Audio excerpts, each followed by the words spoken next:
Hello and welcome to the Captain's Table, ladies and gentlemen. My name is Paul Berserker01 Batman Shelley, your humble host and space bartender here at the AstroPub, your space bar at the end of the universe. This is the Captain's Table, where I bring people from all over the Star Citizen community to talk about Star Citizen. For those of you who are watching this and not listening to this, you'll see a timer up here. This timer is because I'm doing my typical, what I call pubathons, where I stream for a very long time, and the more people donate or subscribe, the longer the stream goes. So we currently have 2 hours and 24 minutes, which should be about the amount of time we have left for the Captain's Table. But if that number goes up over the course of this stream, over the course of this broadcast, then I will be moving back to doing more of that in the future. So with that all being said, let's get started by introducing our guests, starting with a new face, Mr. Victora. Is it Victora or Victura? Victora. Everybody calls me Vic. That's fine. Vic, who are you? What do you do in Star Citizen? Where can they find you? Who am I? I guess first and foremost, I am an artist. I am a gamer. I am your wingman.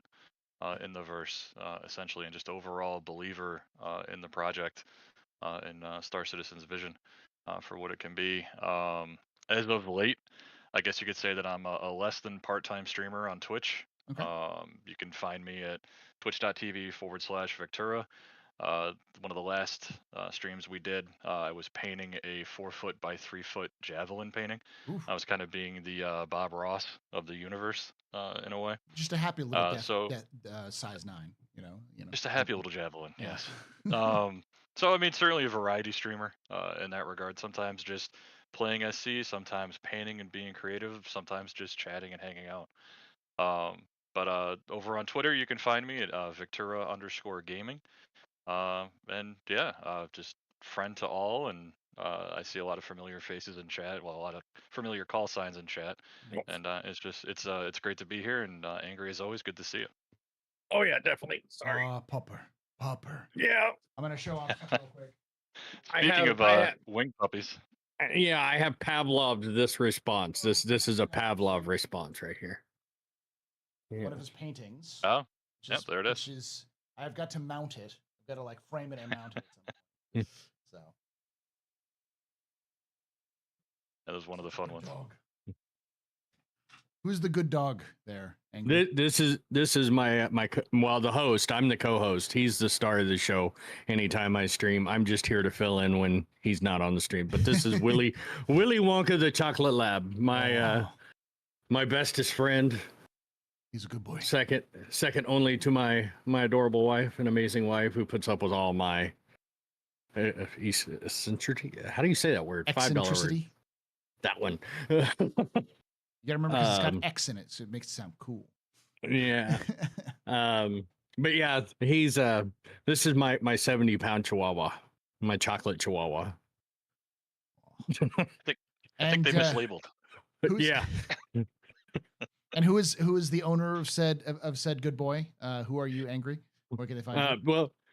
Well, you can find me you can find me around the verse usually, or on stream here on Twitch, making challenge coins. But I'm also the founder of the USSA. We're mainly a logistics and mining org. But I've been a long time backer of the Star Citizen project, going back to like 2014. Started following it. It was a Kickstarter, but back then I was nigh but a broke youngin. I do. A decade change people. Oh yeah. I had a lot more less gray hair when I backed this project. Well, see, yeah, back then I was just getting all my Microsoft certifications and my hair had color. Yeah. And then I worked as a Microsoft engineer for a few years and lost a lot of color in my hair. Then switched to Linux and got some of the color back. And yeah. Now I had disposable income to buy all these pretty JPEGs. And fall in love with this project all over again. But yeah, I mean, from the tech side of it, that's the part about the Star Citizen project that kind of fascinates me. But like some of the other stuff I do in Star Citizen, I would show you, but I have a dog that won't get down. But yeah, I make like Star Citizen challenge coins. You guys have probably seen some of them on Twitter. There's some of them in the SIG Museum in Austin. Do you have some of my coins? Did you get one at the last? The Bar Citizen Austin. You made those ones, right? Ones that No, those are H. H made those. Yeah, I think I have one or two of yours somewhere. So yeah, I've got a special one. As soon as you send me your address, that I'm going to send to you. That was made specifically for you. I need to get a new PO box because the one that I have is just inconvenient. So yeah, and it's Angry PC Tech on Twitch and YouTube. Yep, Angry PC Tech on Twitch and YouTube. The Angry PC Tech on Twitter. If you go to Angry PC Tech, you're probably going to get a really confused computer nerd wondering where you came from, because I made that mistake on like one of my streams a long time ago. I had a Angry PC Tech instead of the Angry PC Tech in my link, and he got like 150, 200 like random likes out of nowhere, or random followers. Yeah. All right. But yeah. So let's go over the kind of the topic for today, because the topic is. Go ahead. Oh no, I was trying to talk. Get down. Yeah. Down. Thank you for your presence, Willie, but we need more time. Down. We need your human. We need to borrow your human. So the topic for today is something that sort of kind of comes up with the Star Citizen Live discussion that I wanted to talk about, which was specifically about the economy and kind of more around the mission economy. And it's come up a couple times where about like the value of like what missions you take and how much you should get in terms of money, and then what the reputation is. But CIG showed off a new system that they're using, or they're kind of starting to use, which I believe is called like EVR. And it's their sort of evaluation system for, hey, this is what this mission's going to be like. What's the payout should look like? And they were very, very insistent that it was not final numbers. Those were just placeholder numbers, or just sort of that they had in place for this demonstration. And they have a algorithm somewhere for it that they're working on. And they've talked about that in the past on the monthly reports. But it did bring up a lot of discussion. I saw with some people about like, hey, how much should we be making and such? So let's start off with a current evaluation of, in your experience, if you think like missions pay out well enough, and any sort of like what are in your opinions are the best sort of missions that people can do if you're looking for just pure payouts? Because this is something that a lot of people ask about, like, what's the best mission types and stuff like that. So I'll start with you, Angry PC Tech. What is your opinion on the current payouts for missions? Oh yeah, see, this is where I'm going to make enemies. Okay. I think a lot of them pay out way too much. Like where a lot of us forget, like we're the top 1%ers, 2%, top 5% of wealth in the entire verse that is Star Citizen. So the amount of money that we're making on a mission, if you're pulling out 20, 30K in a mission, to me, that's a bit high. Like it should be a little bit more grindy to get to those bigger numbers. We shouldn't be able to, like in an evening, earn 5 million doing a couple of reclaimer missions. It shouldn't be that. And with a reclaimer having to crew everything out, it should be where everybody makes just enough to kind of cover their daily operations with a little bit of profit when you're doing like crewed missions. But yeah, the amount that we make needs to come way, way down. The economy is way too lopsided. Do you think that's more because of missions, or do you think that that's also because of like commodities? Like, so I know, for instance, if I'm trading, like say, completely legitimate herbal substances, herbal supports, do not at me. I can make something like, especially it's a scalable thing. So if like I'm doing the sort of trading, like if I have a little bit of money, I can make like 10, 15K a run. But as I begin to scale up and I reach the 20 or so SCU runs, I can start making close to 100 credits per run. Do you think it's more to do with something like that, for instance, is more needs to be toned down, or do you also think like the missions themselves are just way too high for payouts? I think the missions are way too high. I also think so. Like, for example, if you look at how much you make, there's too much of a chasm between like what you would make in a whole a MISC freelancer max loaded out with cargo, and say what would be the next equivalent? A Connie. Yeah, say a Connie. If you step through that, there's a big jump. You have to look at your economies of scale. You have to make it they're gonna have to make it to where the Connie and below is still profitable for the the guy that wants to solo, and maybe not so much multi-crew. But when you get to say the Hull C, the economy of scale has to come in because of the volume that you're moving. Commodities are going to be a very interesting thing as we start to see Quanta, soon TM, come in. Them managing everything with, for lack of a better term, an Excel spreadsheet at the moment is going to make the economy seem very lopsided. But all of it pays too much, in my opinion. Like, you should only make a few hundred to maybe 1,000 credits per run of cargo based on the scale of what you're moving. Okay. So like you want to bring it way down, like the scale needs to be way down.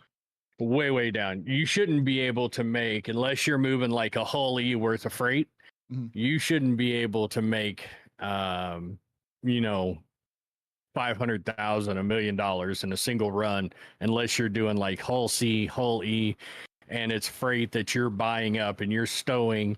You're buying it at a record low and you're just going to stow it. And this is the gameplay I'm looking forward to, is where I can go into a system and I can take Hullies, the 3 or 4 that I have, load them up with a metric buttload of freight and take them back to my personal hangar or my base, set on it, wait for the demand to creep up on that 500,000 SCUs of stuff that I have setting in my base, and go, okay, time to sell, and then just crash it.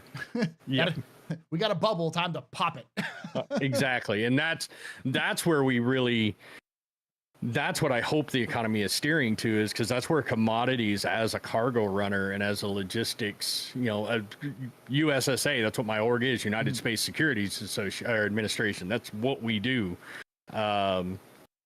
That is the gameplay loop that I'm looking forward to the most, where me and my org mates and my org leaders, we can look at each other and go, all right, let's grab our Javelins, our Polarises, our Hullies, our Hull Ds, our Hull Cs, go here and buy up everything we can, and then take it back to base and set on it and go, run mercenary missions while we wait for that particular market to go into a panic, because literally every piece of that freight that can be made in the verse is sitting in my base. Okay. And then we'll go sell it in about a week. Victoria, your same question to you. What's your opinion on payouts? I mean, I think it definitely speaks to the discussion of balance. I thought it was a very good introduction and curtain reveal on DataForge and how everything works and how the variables that they plug in help to determine everything. Speaking to that effort versus reward system, and certainly building off of Angry's point there, I think it's going to walk itself to not just effort versus reward, but risk versus reward. You've got the simple missions that you can do now, that you get your 3,000, your 6,000 for running some packages. You can get that 15,000 for clearing a bunker or defending a bunker. Or you can go a little more nefarious, and you can potentially make what was the last metric at Ghost Hollow? 180K? Yeah, it's huge. So it's huge. In like 30 minutes, I think. It's something like that. Yeah, that's nuts. But that's also like, you're sitting there and everyone and their mother can show up and try to shoot you to take it from you. You're sitting again. Effort versus reward versus that risk versus reward, which something that I got thinking about when you were asking us this question. One piece that I feel is missing, which I'm sure will come in the future, but is that stock market component. So yeah, I do wonder, because CSGs in the past said that they don't want to do passive income in terms of stock market, but I do think they're going to have some sort of commodities exchange of some kind that exists in order for people to track what's going on. So you won't be able to like buy securities and, you know, you buy futures in Laranite or something like that, but you will 100%. They will have to have some sort of marketing or market like trend sorts of stuff. So I think they should though. I really think like maybe not so much like futures in the market as we know it, you know, on the New York Stock Exchange and stuff like that. But I think there should be a way to like be able to invest in Origin, Drake, you know, Crusader, all the big players in the verse. As a, you know, that's micro or not, that's not microeconomics, but that's the basis of where, you know, our the economy is going to be based off of. And to kind of bounce off what Steve the Dancer said, I know they said that Quanta will make it to where no one can corner a specific market, but if it's a true like real world simulation of a real world economy, they can say that, but that will not, I mean, they are going to have to put in some really strong safeguards in order to prevent that from being the case. Especially in local. I think that's the key, is it's local. Like if you buy up every single thing that could be going to, say, Castra, which is kind of a remote outpost, you know, on the border of Xi'an space. If you're buying up all of the space potatoes that could be going to Castra, knowing that Castra requires a lot of space potatoes, and suddenly all of the space potatoes that could be going to Castra stop, and Castra starts panicking about space potatoes, you can wait for that couple of days and be like, oh, Castra's out of space potatoes. Well, I just happen to have a lot of space potatoes that I purchased, and here I can sell it to you. You're not going to corner the market on space potatoes for the entirety of the empire, because that is a number that is unfathomably big. Probably a number that doesn't exist in math. It's an invented number somewhere. But Potato King of Castra. Yeah, and I have no problem being that potato king. I mean, and that's the thing, is that's where you're going to make your money as a trader in a game like this. Is I guess you would call it, is a macroeconomics, where you're working on the smaller scale. Like, say for example, you know, Hurston makes this one widget that Drake needs to make the Buccaneer, and they burn through because the Buccaneer is a glass cannon. They explode if you look at them funny. Well, if you go to Hurston and you buy all of them up and put them on your ship and you go set on them, and you just wait until they start running low, then you go, well, hey, I have them, and you can sit there and wait for the price you want, because Quanta is only going to be able to deliver them so fast. Yeah, I agree, and I think that's definitely up there. What was I going to say? I'll put in my 2 cents about the kind of the balance situation. I think the one thing that we're missing the context for is money sinks. Kind of like the risk versus reward thing. Like CIG, to give you context, CIG is really shooting for tropes in terms of trope feels in terms of gameplay. And one of the classic sci-fi tropes that's present through the 80s, 90s, and even kind of modern sci-fi is the space adventurer who's on the edge of going broke all the time. So like, you know, the Mal Reynolds of Firefly, you know, and Serenity, where it's like they're just one job away from losing it all. Or, you know, Cowboy Bebop, where it literally starts with a scene where it's bell peppers and beef, but they don't have enough money for beef, so it's just fried bell peppers, but they call it bell peppers and beef. That kind of thing. Like, it's where you're constantly on the edge of going broke. So they want that kind of experience, not necessarily for everyone, but they do want to make it so that it's not going to be a simple, I show up in game, I make $1 million, I'm done. It's not a Han Solo kind of thing. It's not a win for or an easy win. You're going to have to either be organized or smart, is the idea of being able to make those profits, you know?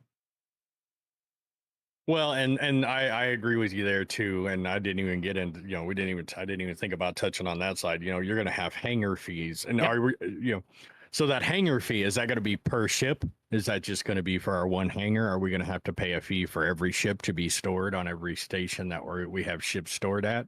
You know, I saw in chat the regens. You know, we're going to have to pay for medical care. You're going to have to pay for, you know, your not just your ship repairs, but you know, the spare parts to keep on your ship when you're out on long missions. These are all things that are going to have to be considered, that are going to be constant money sinks moving forward. So yeah, we definitely need to get some of the money sinks, and we're starting to see that that's going to start. The first iteration of some of those is going to be the engineering side coming in too. Yeah, I have a theory that CIG is been waiting. They've been wanting to add some of these things for a while, but the game has been too buggy for them to be able to do it. And I think CIG is finally starting to bite the bullet. I think post 4.0 is when we're going to start to see a lot of things like engineering, insurance, like health insurance, death of a spaceman sort of things, repair, rearm, refuel costs and stuff. Health, so it says health insurance, ship insurance. And I do want to emphasize this because I know when you start talking about these sorts of things, people panic. I don't think CIG is going to go in the direction of you're going to go broke, but more that you have to factor in the payments. Like if you take your Aurora and you leave it at Everest Harbor and you get another ship, you know, your friend picks you up and you leave your Aurora at Everest Harbor, and then 3 months later you go, oh, wait, my Aurora's at Everest Harbor, I should get it. You're not going to sit there and be like, why do I have to pay 3 million credits? It's going to be like capped at like 10,000 credits with like a fee of 500 to get it out or something like that. They'll cap it so that players aren't going broke trying to pay these fees, but enough to be like, if you forget about it, cool, you're going to have to pay to get it back. Some kind of minimum fee. Yeah. Some kind of minimum space tax. Yeah. It'll have an incremental fee, and then once it reaches the top, it'll have that ceiling, that price ceiling of what you can charge, plus maybe like a little, hey, this has been here for a week, I'm adding a $500 like return fee on top of this sort of thing. So, well, and you said something a couple of days ago on one of your streams that I agreed with, where you know I think for SitCon this year we're going to get the first iteration of our new insurance system in too, which is going to be where we're going to start seeing another one of those money sinks coming in, where every time you claim a ship, you're going to pay a fee. If you want it expedited, that fee is going to be substantially more than what we're currently paying for expediting. You know, we're going to start seeing the insurance fraud crimes coming in, where you're going to pay fines if you claim your ship too many times, or things along those lines, to start dumping that money in. I mean, we can't just think of the economy as just commodities and you know, doing missions. There's so many different things that are going to touch on a single point or every single point of the economy in the game, that it's going to be amazing to watch it unfold. And there's going to be so much salt flowing in Spectrum that I'm just going to sit there with popcorn and shake the screen over my bowl of popcorn and enjoy the show. I've been seeing some people in chat are very much like, oh, this sounds very fun, in sarcastic tones. And I do want to emphasize something real quickly about this as well. When I'm talking about this, is that it's important to note that this creates drama. And to give you context, Chris Roberts was inspired to create, a lot of his initial inspirations behind Star Citizen was Dark Souls. And I don't mean Dark Souls in terms of gameplay. I mean in terms of philosophy. How you play Dark Souls, which is you learn through pain.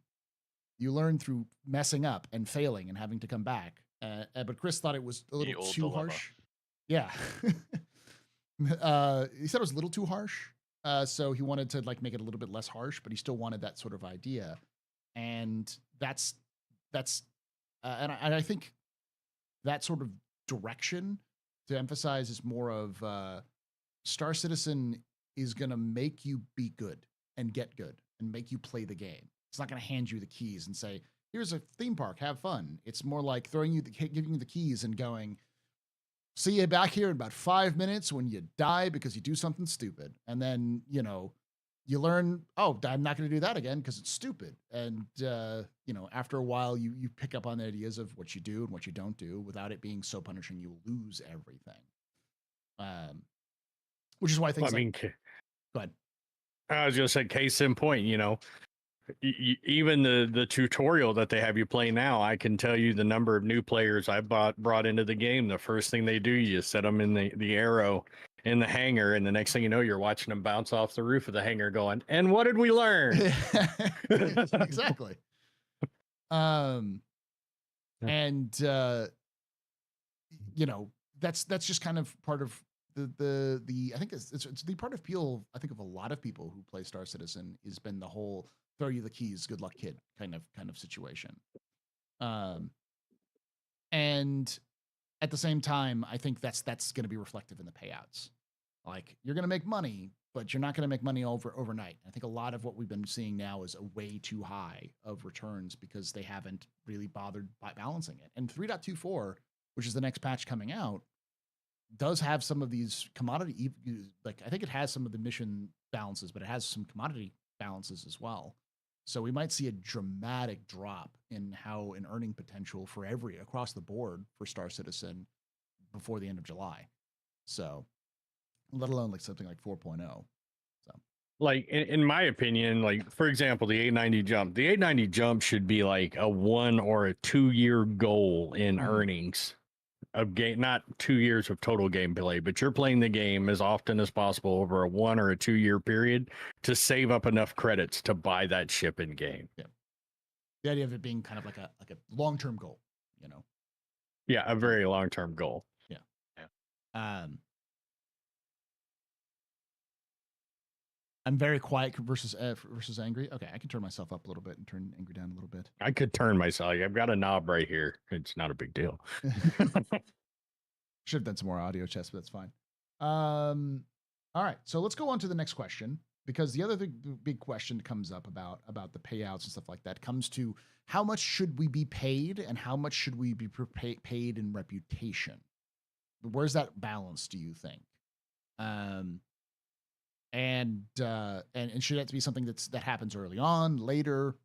What is, in your opinion, what do you think is the best sort of balance between rep versus reward when it comes to the mission payouts? I'll start with you, Victoria. I could see it playing out a number of ways, depending on the mission, depending on the job. Certainly not only the monetary payout, but the reputation. You've said it for years. Like, that's the next currency, that intangible to a degree. If it's as easy as deploying a probe, if it's a little more complicated in defending a site, or if it's even a larger tasking of a build off mission of taking something here, picking it up, taking something there, processing it, I would like to think that you would get a larger reputation bump doing a more complex mission than you would get a reputation bump doing a simple tasking. It's just, again, it's going to be a question of what is it that you're doing, what is it that it's paying, because there might be jobs that pay a lot but small reputation bump, or pay little but it means a lot more to that organization or that company or that mission giver, uh, or it just has a difference. Okay, so you're saying it might, when you're in your opinion, it's something like the complexity matters. If it's something simple, like, hey, here's some cash, but if it's like, hey, we need you to defend this outpost from raiding groups of pirates for the next 5 minutes while we're waiting for it to come up. We don't have any money, but please save us. And you show up and you take the 20 credits they slip you. It's like suddenly you'd be like, oh, but my reputation went up 30% because now I'm literally the hero of this local town, kind of thing. It'd be deemed as reliable. Yeah. So, Yeah. Angry PC Tech, same with you. Where do you think how much balance? Where's that balance between reputation and reward in terms of like earnings for missions? So if I was doing this, what I think it should be is when you're starting out, you're getting paid a flat rate for X amount of missions with every company, because they have to, You're not going to be able to go to a company and they're going to hand you 100 SCU a layer night and say, here, go deliver this very, very, very expensive freight, and we're going to pay you top dollar. Obviously not. But I kind of like the way Elite Dangerous has their reputation and pay system, where you can decide, do you want to take a little bit more reputation and less pay, or do you want to take more pay and gain less reputation? And then once you start to max out your reputation with an individual company, they're giving you a flat rate, or you're moving high value product. You're getting paid more. But I also think the reputation system should be a little bit more macro managed as well. Is like your reputation with a trading company on Crusader can be very different with the same trading company on Area 18. Okay. So I think it needs to be, what's the word I'm looking for? A little bit more nuanced in how reputation is given out and how that reputation plays from planet to planet and system to system. It shouldn't just be with the whole company you have this reputation. It should be drilled down to your reputation with that company on that planet. Yeah, like that department on that with that company on that planet.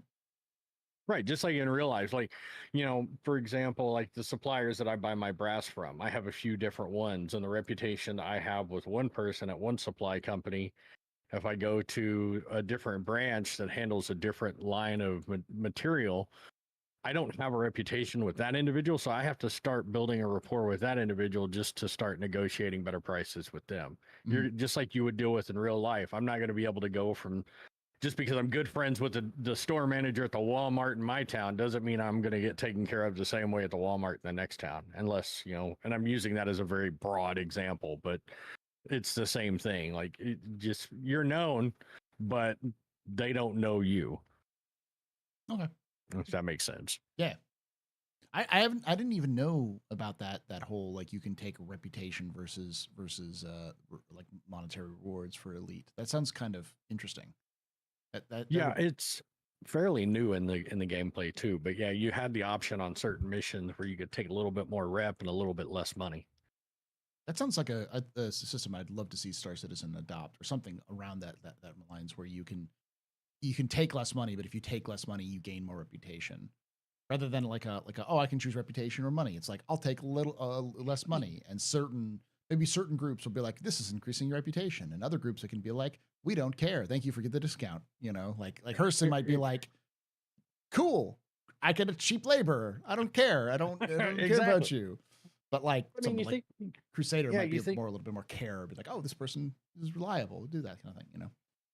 Think about, like, you go to a car dealership. You've gone to the same car dealership for 15 years buying cars.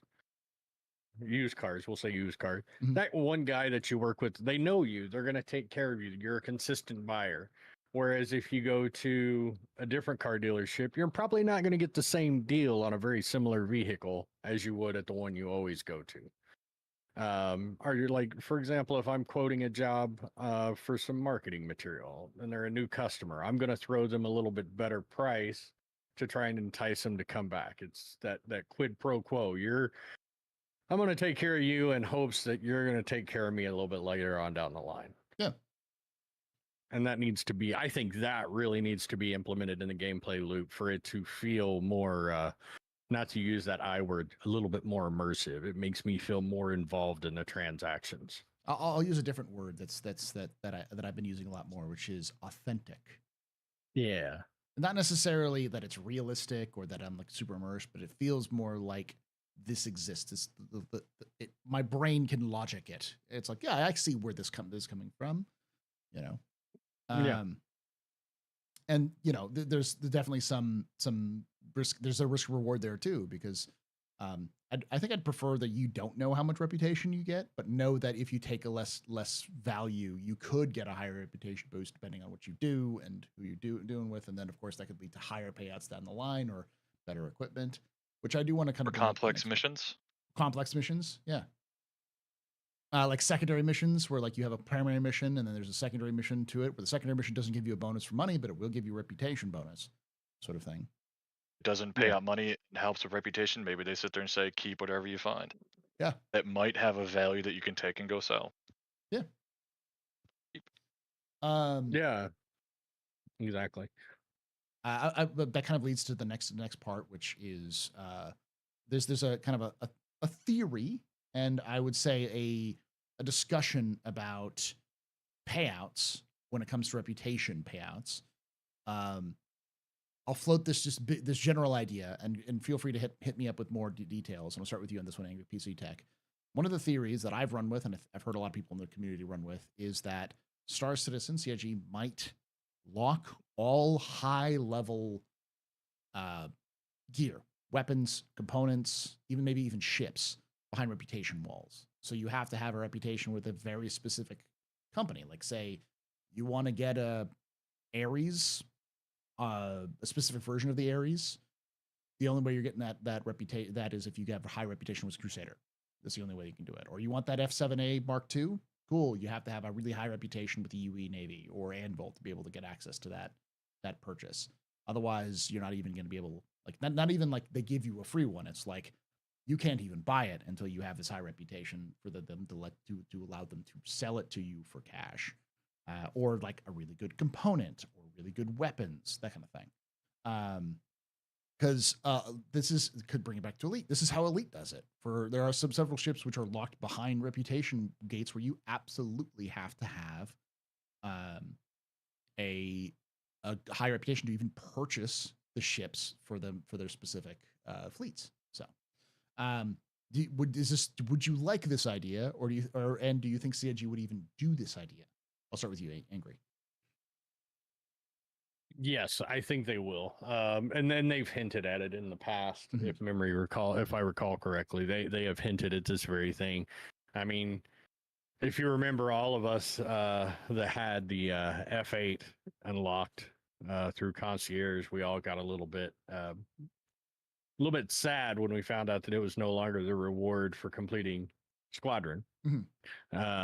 And that was one of those things where you're earning that. And I think it was Duran that just said it, hit on a good point, is the person that has that rep will be able to have a small micro business selling those to other players. And that's all well and good, but we're forgetting the fact that later on in the insurance system, when you claim your ship, unless you have insurance specifically on that component, you're not getting that component back. You're getting the stock one back in there.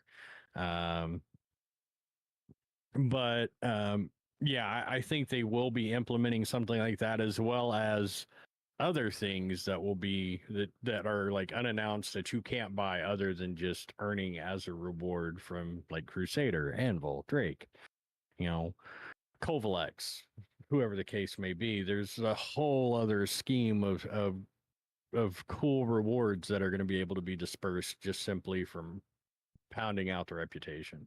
Is there anything, I was just going to add on to this, is there anything else you can think of that might be a good idea to be put behind reputation walls? Like for gameplay?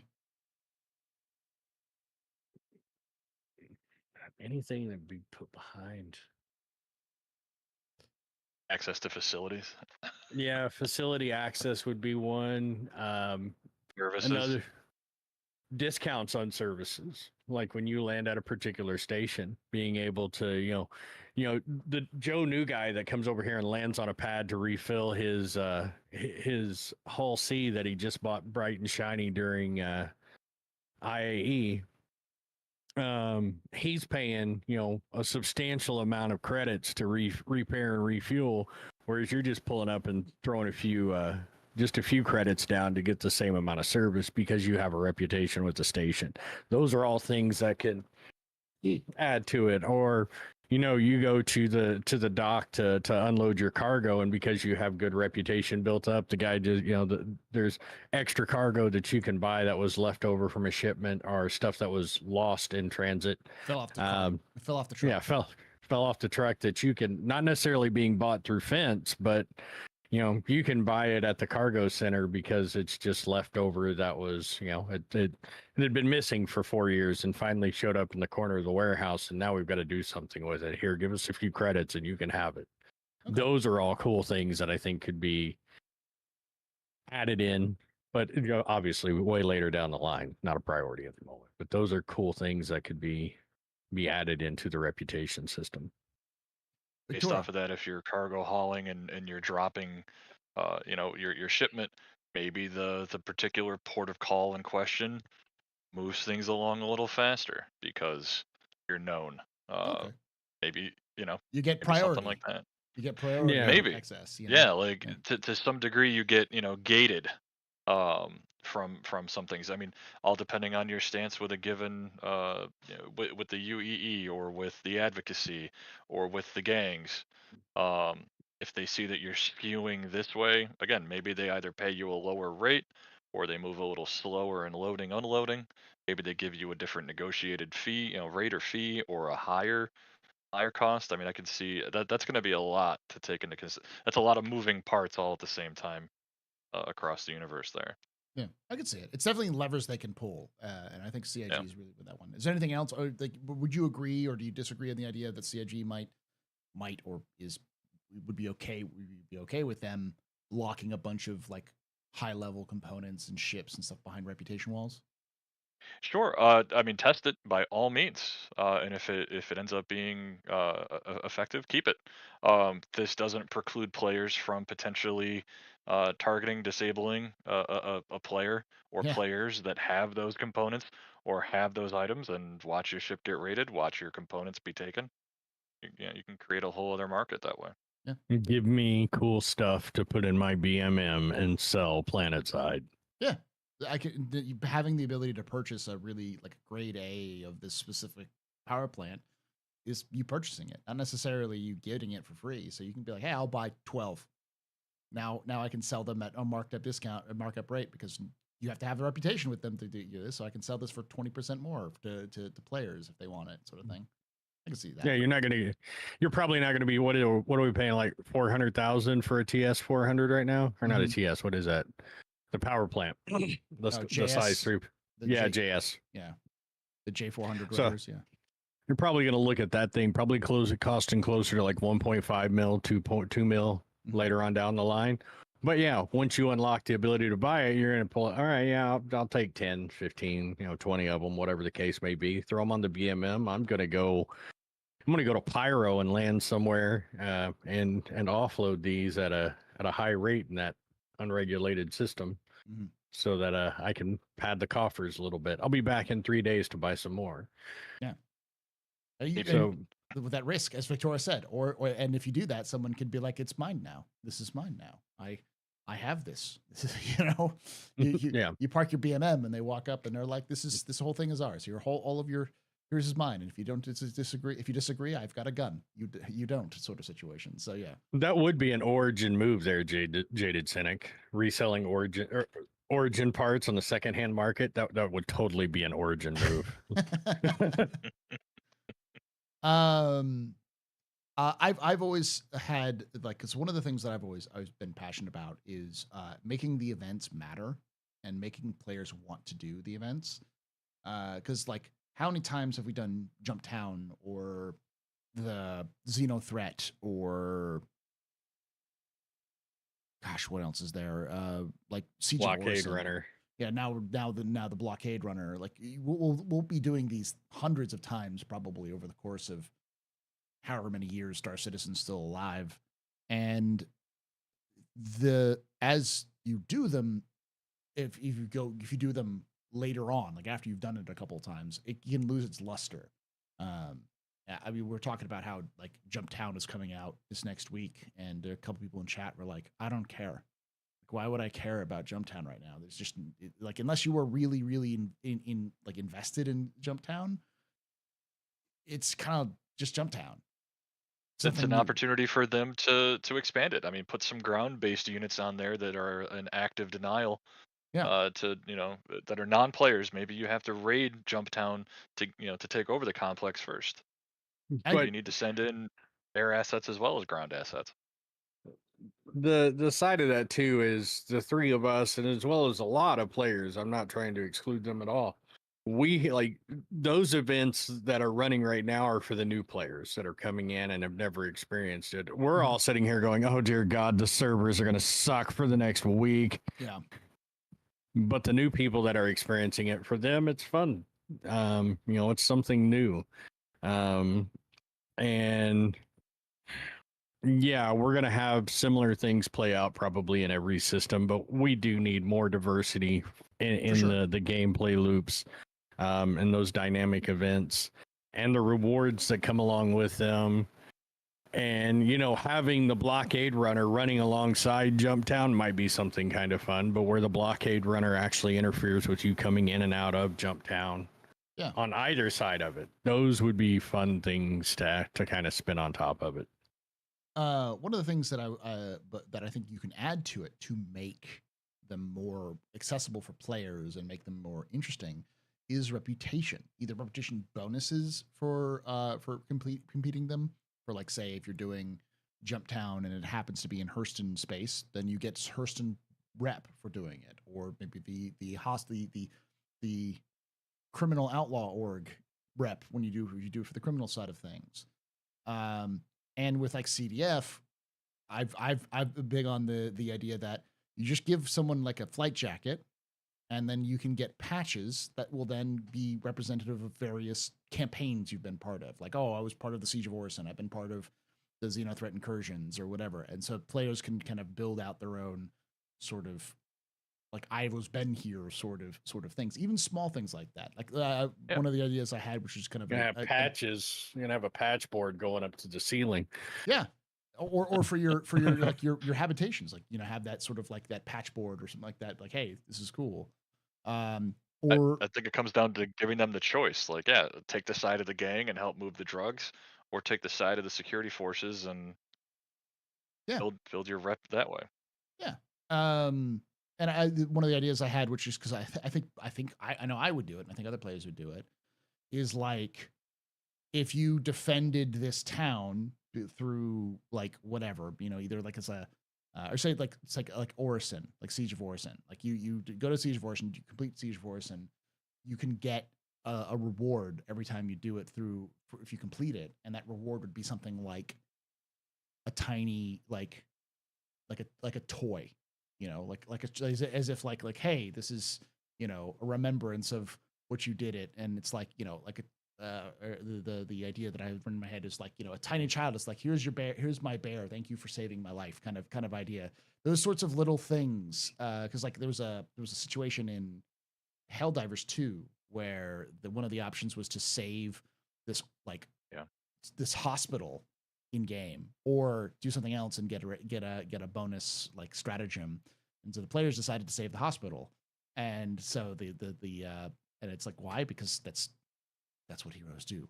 But because that was sort of the kind of the player base. And I think those sorts of things where if you have like a little tiny personal connection, but it's not actually like monetary, it's like a reputation based thing where you do this, you get a little coin that says from the grateful people of Stanton, or a little signature or something like that.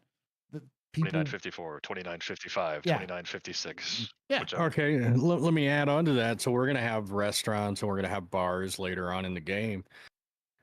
To add on to, I make challenge coins, so add on to the whole challenge coin game. You go to this bar on the planet that you help save, and you throw your coin down, and once every time you visit, you get a free drink, or something along those lines. And to add on to that, as far as the rep thing, and this is kind of a tangent here, but I think it would be kind of cool when it comes to these types of missions where you're interacting with individual people where you can actually see them age. I know that hasn't really been talked about, but I really do hope they add that in there. It was something that just popped in as I was sitting here thinking about. I want to see these characters age right alongside my character in the game as well. Yeah, that'd be nice. But I mean, like the idea behind, I think reputation can become part of the economy as well. That has nothing to do with like, can I like power or monetary gain, because people will do things because it's a game. I do like I play a character, long story, but called Senator Armin Strong. Yes. Because I go through Siege of Orison just punching out Ninetales because it's fun. And that of itself is a fun event of just running around in a suit, just like assassinating Ninetales and just punching them in the face and knocking them out because it's stupid and I love it. And as the game's gotten more advanced, I've gotten hurt more. But he's got my vote. Yeah. So there's reputation right there.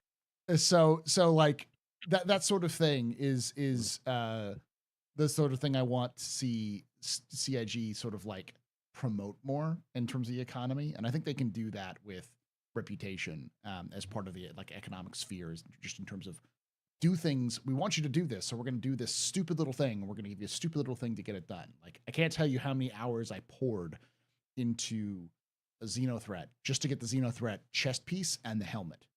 Not the current one, but the first Xenothreat they gave you. If you did it, they gave you, and it's just like True Def armor core. That's all it is. But it's got a tiny little CDF logo on it. It's nothing but a tiny little CDF logo. I'm like, I will grind for that shit. I will murder somebody for this armor if it disappears from my inventory. I will go through 3,000 bodies to make sure I can get that one thing. And you know, that's sort of the uniqueness of this sort of approach to the economy, that I think people will do stuff that isn't just pure monetary purposes if you give them the option to. Well, and that with the reputation thing too, you know, think about it, like you do an event planet side and your reward for doing that event and helping is like, say, a special leather jacket with the local, you know, some local organization or local company's patch on it. And you walk into their local, and I'm using the pub again, but you walk into the pub and you hear that record scratch moment and silence falls over and you just walk up to the bar and they hand you a drink. But you think about that from a seasoned player and you have a new player right here with you. You walk into the bar with him, you know, that record scratch moment happens. You walk up and your drink that you always order is there on the bar waiting for you.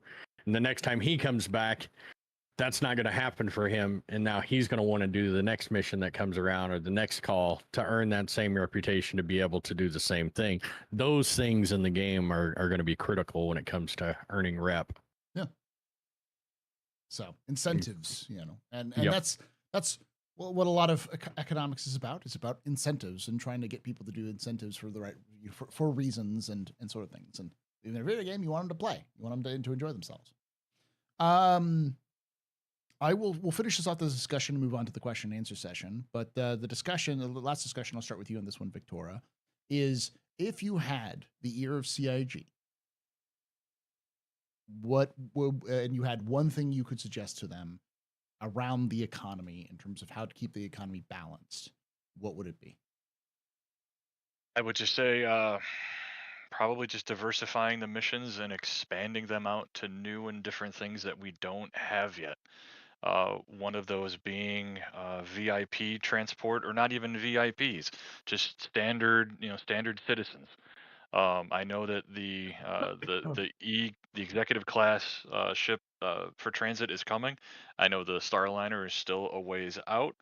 But I think that would be an interesting transport option. Whether you're transporting a general or a senator or a celebrity, they may require the 890 jump. They may require a certain status of ship. I think expanding over into data running would be a nice new tangent and a new angle for us to explore. We've got the MSR, we've got the Herald. I think expanding missions would be a good avenue to go down and give us just more to do, and just seeing where it goes from there. Good, I agree. Yeah, diversity and shit to do is never a bad thing. How about you, Angry? If you had one thing you could propose to CIG when it comes to the economy, what would it be? Give me player-to-player sales. Okay. Player-to-player trading needs to, for the economy to really start to blossom, we need to be able to have player-to-player trades in a controllable manner, in a trackable manner.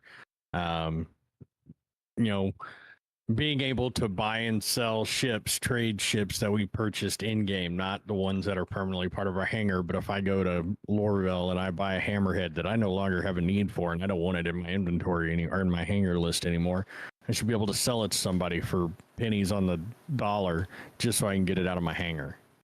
Okay. Awesome. With that, we're going to take about a 5-minute break. There's questions and answers. If you have any questions in chat, for those of you on YouTube, you can ask in chat. And for those on Twitch, you can go to the little coin icon there at the bottom and click Captain's Table question. And it only costs 1 pub coin. And then just type out your question, put it in there. And you ask it for myself, for Victoria, for Angry PC Tech, for all of us. It can be about this. Like, the economy can be, pretty much anything you want to, within reason, obviously. Try to keep it as a question as well. And if on YouTube, just put your question in chat. And I'll try to pull it out, put it up there as well. But we'll be back in 5 minutes. For those of you listening in the audio platform, you'll hear me just jump right into the next section. So while I have you here, make sure you leave a review. If you're listening to this on podcast, there is a podcast version that goes up on Spotify and Apple Podcasts. If you want to get that, grab that. Make sure you leave a rating, because that helps out a lot. Like, kind of promotes it to the group. I'm trying to be more frequent about putting it up there. I try to put it about a day after I go with this. This is live, so it usually happens on Sundays. So I'll probably try to post this on Sundays. Yeah, with that, we'll be right back. Don't go anywhere. And make sure you're following Victoria. Well, Victoria doesn't have. Yes, Victoria, twitch.tv/Victoria, and then Angry PC Tech, Victoria, for on Twitch and YouTube as well. We'll be right back. Don't go anywhere.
right, we're back with the question and answer session with Victoria and Angry PC Tech. And like I've said before, if you do enjoy this, and if you're watching this after the fact, make sure you come join us live at twitch.tv/theastropub, youtube.com/theastropubLive on Saturdays at 4 p.m. Eastern, 1 p.m. Pacific.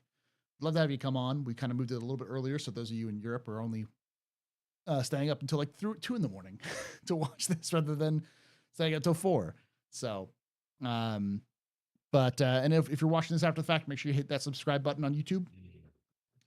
Follow and like the video if you enjoyed this so far, and comment down below any of your own thoughts on the economy and reputation versus credit rewards and so on and so forth. Well, with that being said, let's start off with some questions. We've got a hefty number of them. Go through to the YouTube first to see if there's any questions on YouTube. Not that I can see.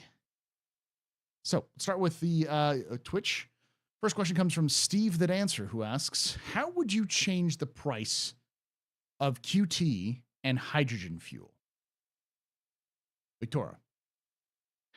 I think it's probably right where it needs to be for the moment. How would I change it? I think it's going to have to be fed by a supply and demand, depending on where you are and how many stations or processing stations are nearby. Certainly base it by availability. Yeah, I think that's I agree. where I am with the price of quantum fuel. Angry? Any? Yeah. Well, now I get to talk about the nerdy part of it, but like quantum and quanta, like it's going to have to be demand based. Mhm. You know, they can already track like where all the players are kind of hanging out on a given server at any given time. So having it kind of be a little bit dynamic based upon loading in a particular region, I really think it should be based upon, you know, player movement in a specific area. If fuel prices are getting a bit high in one area, well, that's going to entice players to move somewhere where fuel would be a little bit lower cost. Okay. Yeah, I agree. Generally speaking, it should be dynamic, and I think they kind of have it sort of tied into the dynamic, right? Dynamic economy right now. It's one of the few things that is tied into it. But I also think that over time, yeah, it's right now the reason why fuel is cheap is because you're in downtown New York or downtown New York. You're in metropolitan USA sort of situation. Like you're in the middle of a place where gas is cheap because it's abundant. It's everywhere. Versus something like Pyro, where it's not going to be as abundant and it's going to be harder to come by, so it'll be a little bit more expensive. So you wait till you hit Mogadishu. Yeah, exactly. Yeah. Once you get to you know, it's Somalia. Yeah. Yeah, I was going to say the better example is Stanton is kind of like the U.S. where gas is expensive, but if you look anywhere outside of the U.S., gas is way more expensive outside of the U.S. than it is in the U.S. And you know, this would be if like right next door to the U.S. was Somalia, where it goes from being like gas is super inexpensive to gas is only available if you shank a dude for it, or you have the right amount of drugs you can trade for it, or you know that sort of thing. Yeah, shank a dude and compress him for his oil. Yeah. Well, I mean, exactly. It's going to have to be, because I mean, like in the U.S. where I'm at, it's like $3 a gallon, but you go to like Canada, it's like $3 a liter. Yeah. So they're paying right around $12 a gallon. Yeah, because what, 3.85 liters per gallon. So yeah, they're paying $12 Canadian for 1 gallon ish. Yeah, if you look at Europe, it's very similar and that kind of thing. And that's the same thing with like the same idea with Stanton. Anywhere you're going to go with a settled system, the fuel systems are going to be pretty cheap because there's just a lot of it everywhere. But when you start going off into the frontier worlds, or if you go into places that are not run by the UEE, there's not regulated, so there's going to have more. It's going to be harder for them to come by, and thus it's going to be a little bit harder to. It'll be more valuable, I think. So Fuel rats on speed dial. Yeah. Mm-hmm. Yeah, I mean those folks with the Starfare are gonna be at some point soon. Will be in the money. They'll be the people to have on your speed dial. Yeah. Steve the Dancer asks another question, and I'll start with you on this one, Angry, who asks, how would you make it expensive to fly and run bigger ships? Well, fuel for one. Yeah. Wear and tear,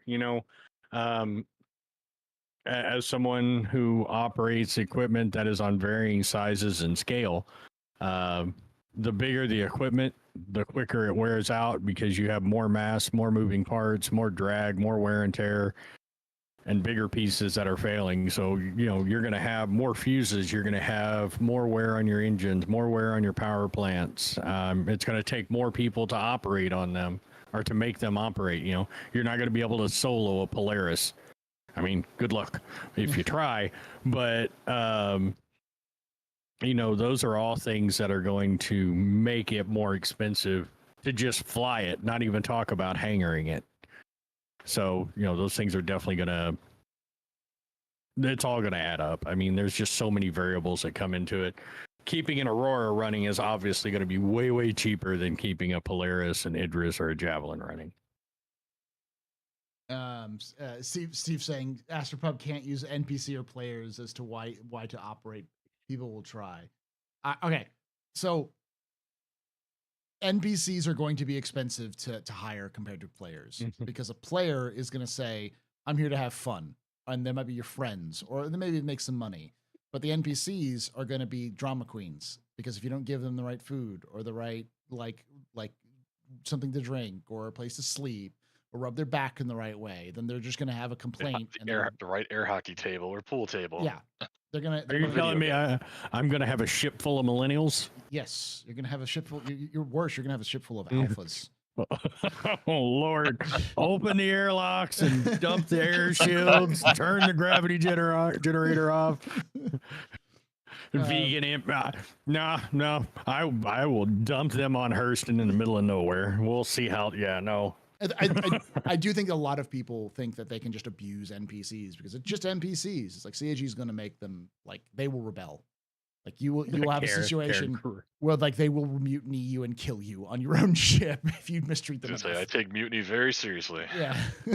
Well, and there was a group of people that had there's not going to be anyone that wants to be the dishwasher, and I'm using this as an extreme example, that wants to be the dishwasher on your ship.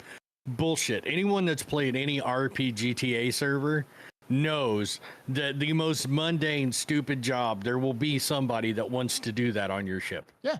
If there's a guy that has to EVA out to, wipe the bugs off the windscreen or the body parts off the wind, there will be someone that volunteers for that job. Yeah. I mean, there are people who want to be ship's cooks. People have often said like, well, everyone wants to be a captain. It's like, I don't want that responsibility. Put me in a gunner. Buster, hush.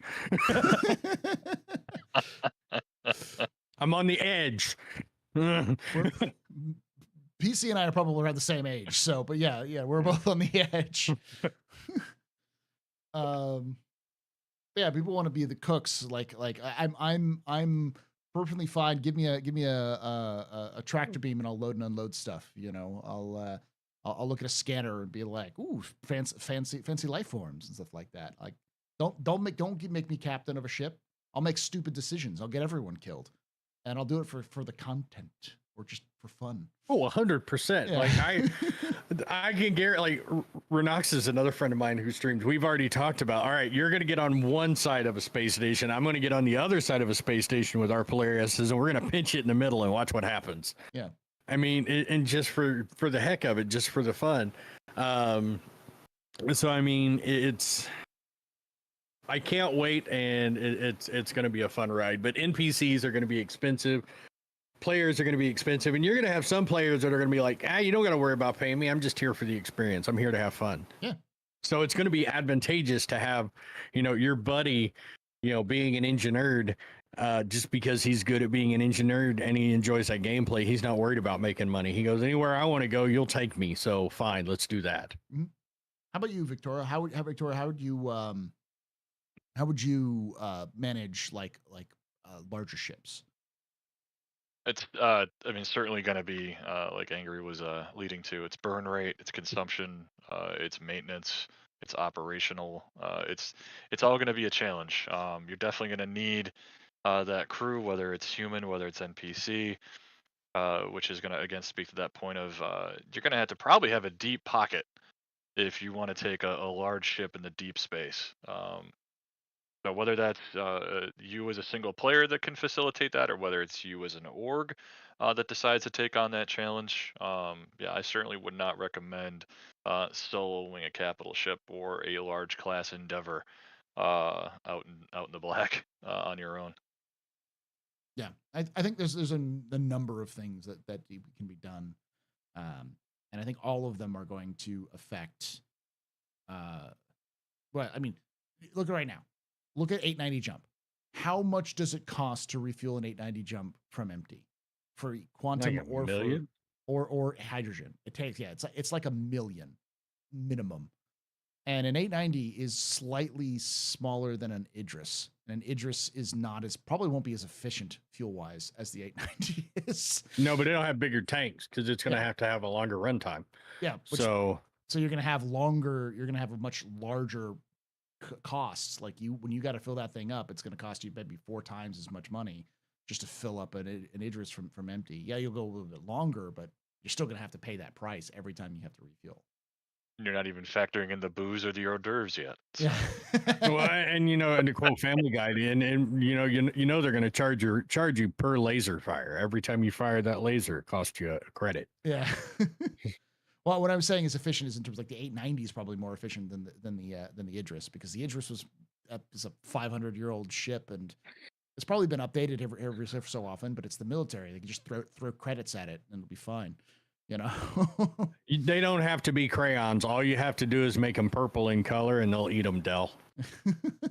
I know. I am one. I have a purple crayon around here somewhere. Yeah. Luxury tours. That's another important gameplay loop. Luxury tours. We talked about that earlier. Victoria talked about that. About that. All right. Next question comes from Steve That Answer, who asks: there are 4 ships in Greybox from the monthly report. What do you think they are? What ship would you want CIG to make? I can tell you right now, one of them is another variant of the Saber, because they already confirmed that, but they haven't. And in the jump point, they had a silhouette of another Saber at the very end, because at the very end of the jump points, they always have some sort of sneak preview of what's coming up, and they have a silhouette of another Saber. So I think we're getting another Saber, which is the Xbox Saber. Yes. I think it's probably going to be Combat chicken. Yeah. Oh gosh, what is it? It's going to be the QED would be my guess. Saber. So we've got like a missile variant. We've got the EMP Raven, that variant, and then we'll have like a QED version. But we already have the Raven and the Firebird. I don't know what the last one will be called. The Pigeon or Bird. It'll probably knowing ages, it'll be called the Eagle or the I'll Falcon, take the high road. Yeah, Saber Falcon. Yeah. What do you think? I want the Orion. I don't think that's in that list though.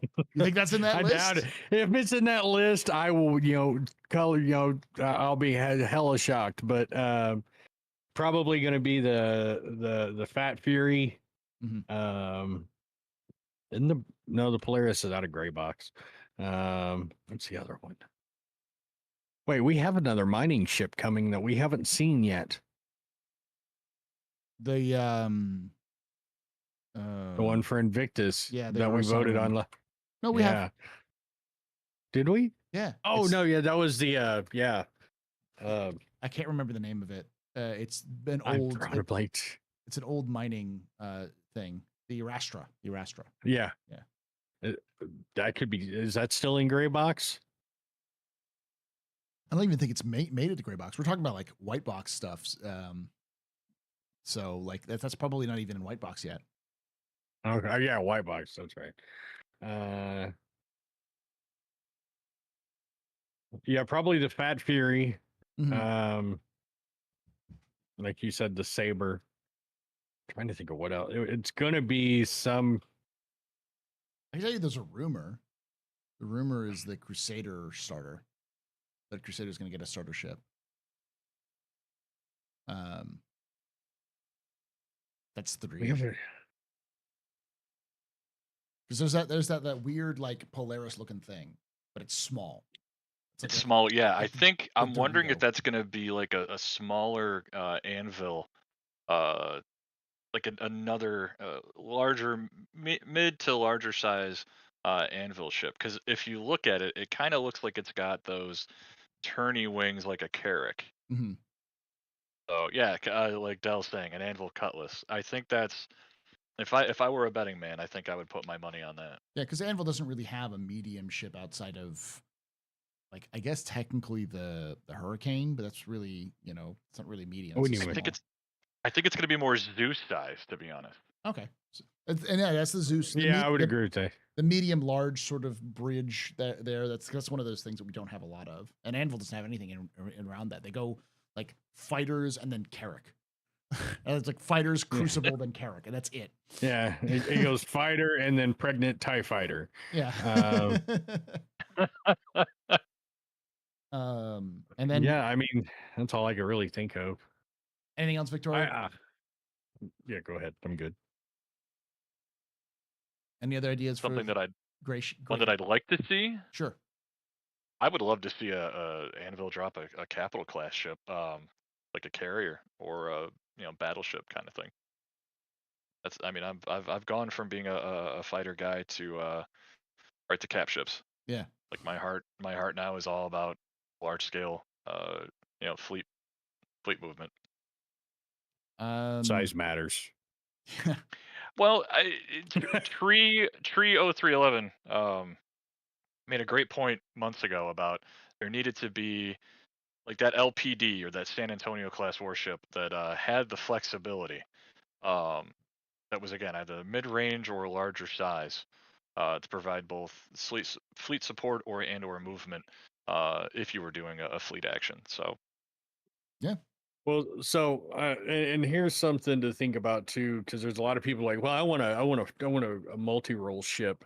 No, you don't, because the one thing a Swiss Army knife is really good at being, and that's a Swiss Army knife, but it's not good at really being one thing in particular. Yeah. Um, I love Drake. I love the Cutlass, but the Cutlass is going to get outshone by everything else, and when it comes to like pyro, like the Freelancer is going to absolutely dump on the Cutlass because of its range, its carrying capacity, everything. But it's like, oh, but the Cutlass is a better combat ship. It's like, yeah, and so is the Vanguard is a better combat ship than the Cutlass, and it's the same size and has about the same range. So it's like, yeah, you could be in the middle, but you're gonna you're not gonna be good at anything. You should be okay at everything. It means that if anyone you show up anybody specialized, they will absolutely dumpster you. Just eat your lunch. Yeah. But well, and you can't take any fighter as a serious fighter if it can get taken out from a soda bottle. I mean, and if you think I'm kidding, get in the Cutlass, start flying around, and just chuck a soda bottle out the airlock, and you'll wake up in the hospital. I can't tell you how many ships I've destroyed by throwing beer bottles at people. I have destroyed Valkyries with throwing bottles at people. I can see that as a viable defense in future combat scenarios. You know, you're in your Crusader C1, and you just turn off the gravity generator, open up the back latch, turn off the air shield, and just dump all that air out, and you just got all your cruise bottles in the back, and you just see that Cutlass blow up into 1,000 pieces, and go, "What was that? That was the cruise maneuver." Cruise missiles right there. God, that's awful. Oh gosh, what is it? Oh, the ship I'd like to see. I've said it many times. Is a Crusader flying police ship. Basically if you've seen the anime Cowboy Bebop, the Bebop, where it's something where you can keep a bunch of bounty hunters can stay on there. It has enough space for like one like Avenger stalker. Has a large storage space to keep a bunch of criminals on board. Has some living quarters, but that's basically it. It's not really you're not gonna go into battle with it, but you can like park it in the middle of nowhere and be like, I'm just gonna start collecting, outlaws and just store them in my gigantic ship and then take it all back and dump them all off for a big payday. So, because we don't really have any kind of, because it could also work as like a prisoner transport ship for NPCs, and it could work as like a mobile space state or like police station for NPCs for like dropping off Rasta variant. criminals, you know. A mining ship that's just got a bunch of carbonite bolted to the outside of the ship. You just see people frozen, stuck to the hull of the ship. Now we're turning this into a Drake ship suddenly. Ooh. All right. Yeah. Soylent Green of spaceships. Next question comes from Rum Bandit, who asks, which ship or kind of ship do you believe Star Citizen has an immediate need for that is not in the game? Victoria's already said it. I agree with Tree on that one, which is the Anvil cap. No, the like a ship that's designed to support. So like a I always say it's wrong. Not a carrier, but not a destroyer, like an LHA or an LPD. Someplace, LPD. some mid-range. Yeah. Mid-range, mid-tier. Not a something between a cargo ship and a Kraken. Something that's designed to hold people, vehicles. You can take off from it from ships, but it's not like you're not going to take it into a frontline combat situation. That's something that's really needed because when Pyro comes out, and as more systems come out, that is going to become a nightmare to try to deliver logistics of like people, equipment, machines. You want something that's not going to cost you want something that can carry stuff and people that doesn't come at the cost of a carrier, because carriers are going to be expensive to use and run. You want something that's not going to cost as much, but like a fat Liberator, like a Liberator, but better, because Liberator is a little bit too weak in terms of that thing. So from a medium door wedge to a large door wedge. Yes, but with more like something like the Assault has, like the Ironclad Assault, which has its like repair facilities, so you can keep it. Yeah, that's what I was about to say. Is like the Drake Assault is kind of like the perfect vehicle for what you're describing there. It just needs to be a little bit longer and a little bit wider, and get rid of the separable command module. That was a dumb move, but I digress. Yeah, but also with things like medical facilities and like bunks, so and like that sort of thing, where it's not just for people and their gear. It's like you can keep 20 people or more on the ship to just kind of sit in an area, because that's like a logistic ship, something that's designed to support somebody as like a mobile base, but it isn't something that's going to cost you Kraken or Idris costs to run. So, sitting here thinking about the economy, I'm looking forward to actually sitting down and having to do the math to figure out how much of each individual item I'm going to have per player on the ship.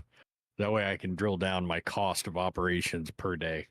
Yeah. Sorry, that was a random thought that just came into my head. How about you, PC? What kind of ship do you think Star Citizen has an immediate need for? It's an immediate need? A refinery ship. Something like the Expanse. Yeah. Or even the Arrastra, because it has onboard mining, or we have the Starfarer, which has refining capabilities on board, but we don't have the refining loop in. We need that loop in gameplay. Victoria? Yeah, I mean it's a great point. It certainly lends itself over to that ability to craft. That could certainly be another element of the economy that we could expand into. Whether you're making weaponry, whether you're refining that fuel item into good, a certain octane of quantum fuel or a lesser octane. Whether it's a more robust armor set that can withstand or repel a direct hit, or it's just tinfoil. Ooh, that comes into that burn rating stuff we were talking about. Will players be able to mislabel the quality of their quantum fuel and their hydrogen fuel, where you burn out your engines because you bought some bad go-go juice? All right. Well, I've paused the redemption so we can get through some of these a little bit faster, because suddenly everyone has questions. It's always the case with like Like you start off the question and answer session, no one has questions, and you start talking, everyone's like, "Oh, questions time!" and just starts pulling it out. That's a good thing. That's a good thing. Yeah. Chat's engaged. I like it. Durin Vasak asks, "What do you think the price of goods like Quantanium should be at launch, considering how difficult it is to actually obtain and refine? Seems like it's very cheap right now for testing purposes." Victoria, what do you think? No, yeah. Again, like before, it's at a good spot where it is. It's not a barrier to getting out there and exploring and taking on a mission or going to a destination. To Paul, to your point before, you said it for years. Where we are spoiled. Mhm. The minute we leave the safety of the Stanton system and we jump out to areas of lesser guarantees of safety into Pyro, or even points beyond, as we get out into the further rim of the galaxy there.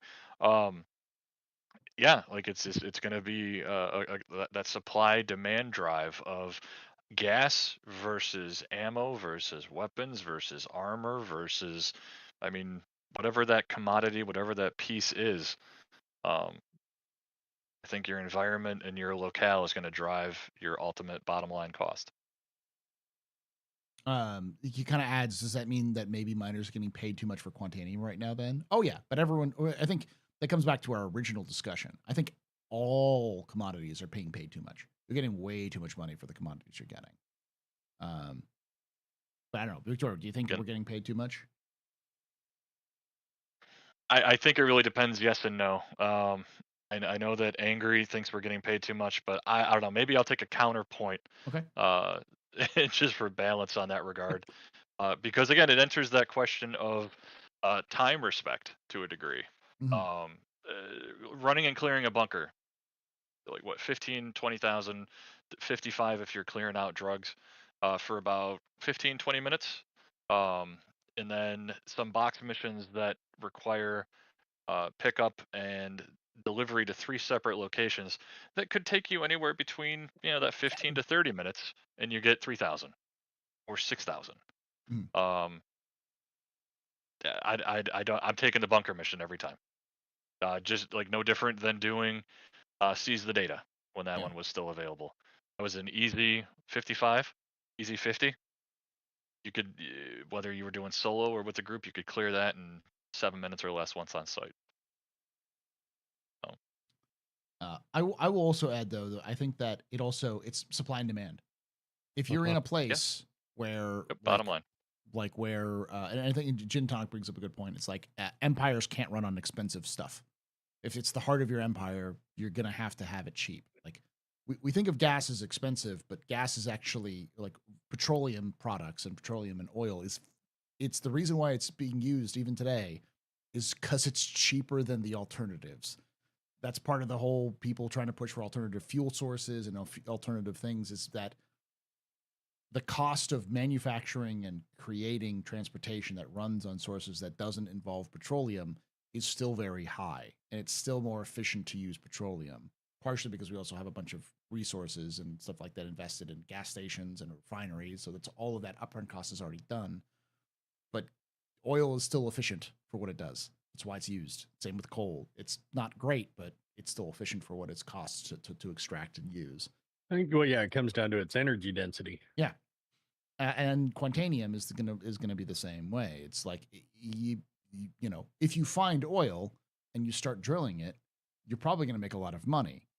But the actual cost of gas is not going to be commensurate with the amount of money you're making with oil, depending on how much it costs for you to extract that oil. If with Quantanium, if you're going out to a place that's rich in Quantanium, you're gonna get a lot of Quantanium, and if you sell it to places that don't have a lot of Quantanium, then you'll make money. But if you go out in the middle of nowhere and there's not a lot of Quantanium and you need to get Quantanium, it's going to be very expensive. So it depends on that supply and demand drive factor, especially where you are. So that's what would be my guess. But yeah. Go ahead, Angry. So I mean, okay, I'll counter. Victoria's. Keep the prices where they're at for mercenary missions. Yes, Quantanium miners are paid way too much for what Quantanium sells at. Keep all the prices where they're at, but raise your operating commodity price per unit up. I mean, you think about it now. If I just looked up what avgas is at my local airport, so I pay right around $7.50 a gallon for aviation fuel, but I pay $3 a gallon for the gas that I put in my car. Again, we're the 1%ers in the verse, so quantanium fuel, hydrogen fuel should be stupidly expensive.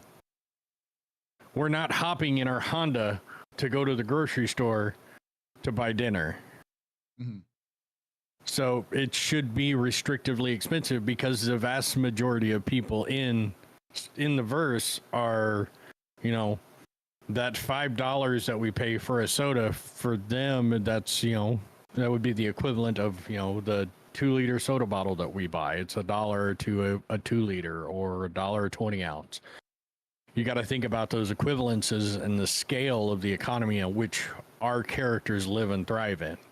So if they're paying an insanely high amount to the people mining quantanium, because we also don't know what other resources or other products that raw quantanium is used in and its byproducts.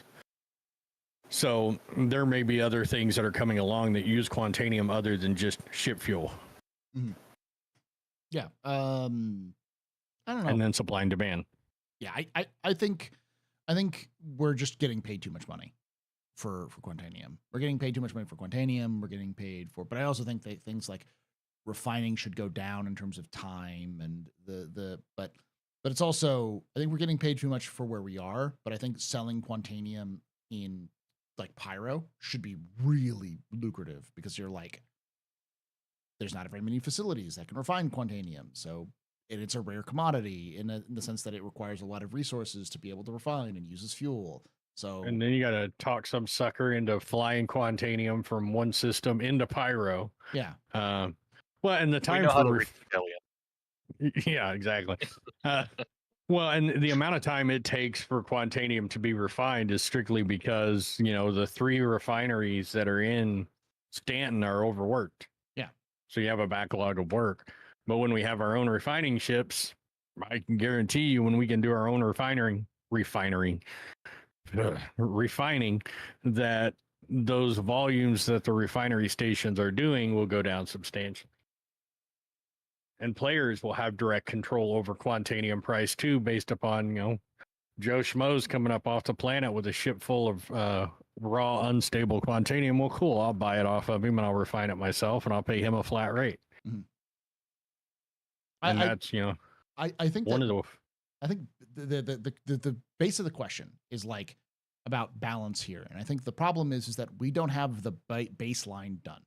There's a lot of stuff in Star Citizen where we don't understand, like CIG doesn't understand the baseline of what costs, because as someone I think pointed out, it may have been Victoria pointed out, that a shirt or a taco should not be more expensive than a magazine of ammunition.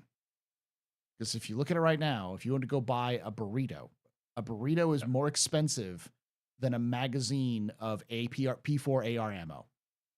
Yeah. You been to Taco Bell recently? Yeah, I have. I actually looked this up. Even today, to get a full 12 round, or not 12 round, I think it was 12 round. Whatever it's a 36 round, whatever the base round of an AR-15 is, to get the magazine and the bullets for that is like $30, and the most expensive Taco Bell, even the most expensive Chipotle, was like $15.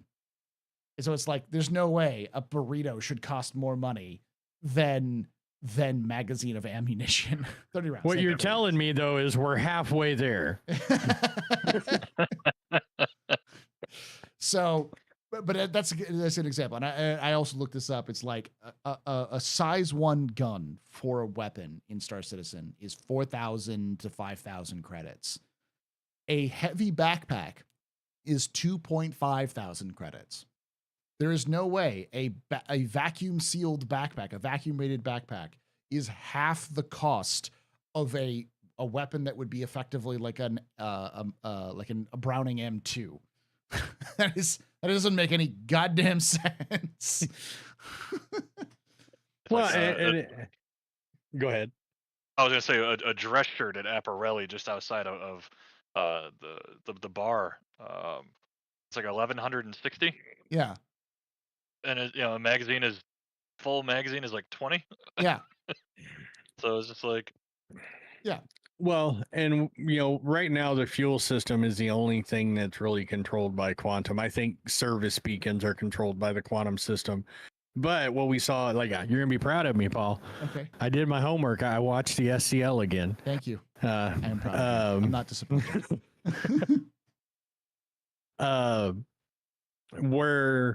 We're on the cusp of them. They're talking about it again, which we all know. Like, they've been silent on quanta and quantanium for a while. So to see them starting to talk about it again tells me that their mindset is getting back into the places. Okay, we need to start tying these systems into this. And that's kind of what we're starting to see. So we're going to start seeing all that logic coming in and starting to take effect. Yeah. Danger UXO says that the cheapest cents round about $8.70. That's also, you have to take into the fact that you have to buy the magazine, because that's when in Star Citizen you buy the magazine and the bullets. And the cheapest I found for a burrito at Taco Bell is like $3. So it's like, it still doesn't make a lot of sense. It's because Star Citizen, as someone says, Star Citizen doesn't have an economy. It has a disconnected group of items that you can purchase that no one has sat down and worked for. Just as Angry PC Tech's pointing out, that they're starting that process, and so that's we kind of need to have that balance take place before we start saying, oh, who's getting paid too much, who's getting paid too little. It's just because we just don't know what the base cost should be. So. Right now, our economy is a set of Excel spreadsheets running on an Amazon Web Services server somewhere in California or back out east. That's pretty much what it is it's all running off of basically an Excel spreadsheet, a CSV file that's dictating what all these are. There's nothing tying them together really for supply and demand. Mm-hmm.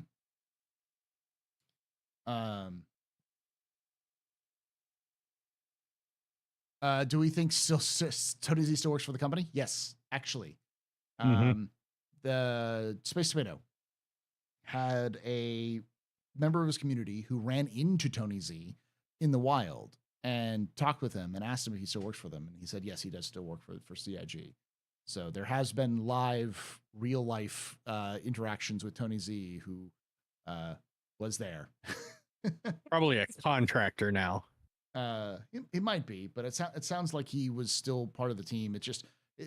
I'm gonna illustrate something. Tony Z is a technology person, and not all technology people are very social. They like numbers and tech, and so they don't always like to. There's an old joke, because I come from a family of engineers. Is how can you tell the difference between an extroverted and an introverted engineer? The extroverted engineer is looking at your shoes. Yeah,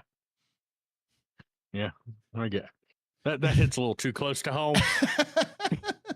So Tony Z it's very, from what I've heard and what I've experienced, he's a very personal man. He's not Chris Roberts, who's very out there and a showman. Tony Z is very personal, and he's very, like, you get him going when he's in the right position, but he just doesn't like to be in front of the camera a lot. So not gonna lie, when I worked at the offices at GoDaddy when I lived out in Arizona, there was actually a sign on the DevOps engineering building, or the door to their little offices over there. It says, please don't tap on the glass, it distracts them. And they're not wrong. I mean, you go in there though, they've got ice cream machine. Like the engineers had it made there, but I mean, and yeah, I mean, Tony was an economist that learned tech, or that enjoyed tech. So that's why he is, like, when I heard that he was leaving the company, I was like, oh, that's going to be a hard hit for the quantum and quanta system, because that was his baby. That's and the fact that it's built around a real world economy, to simulate a real world economy.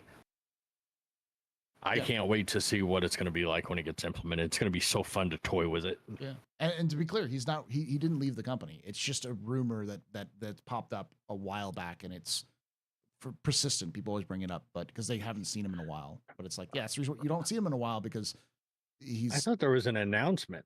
No, that was there's another there was Todd Pappy left. Oh, it's Pappy. That's right. Pappy. Yeah, Todd Pappy. Yeah. Yeah. No, Tony Z still works. He actually works here in Austin. He works in the Austin team, as far last I heard. He had an office here. So, all right. Yeah.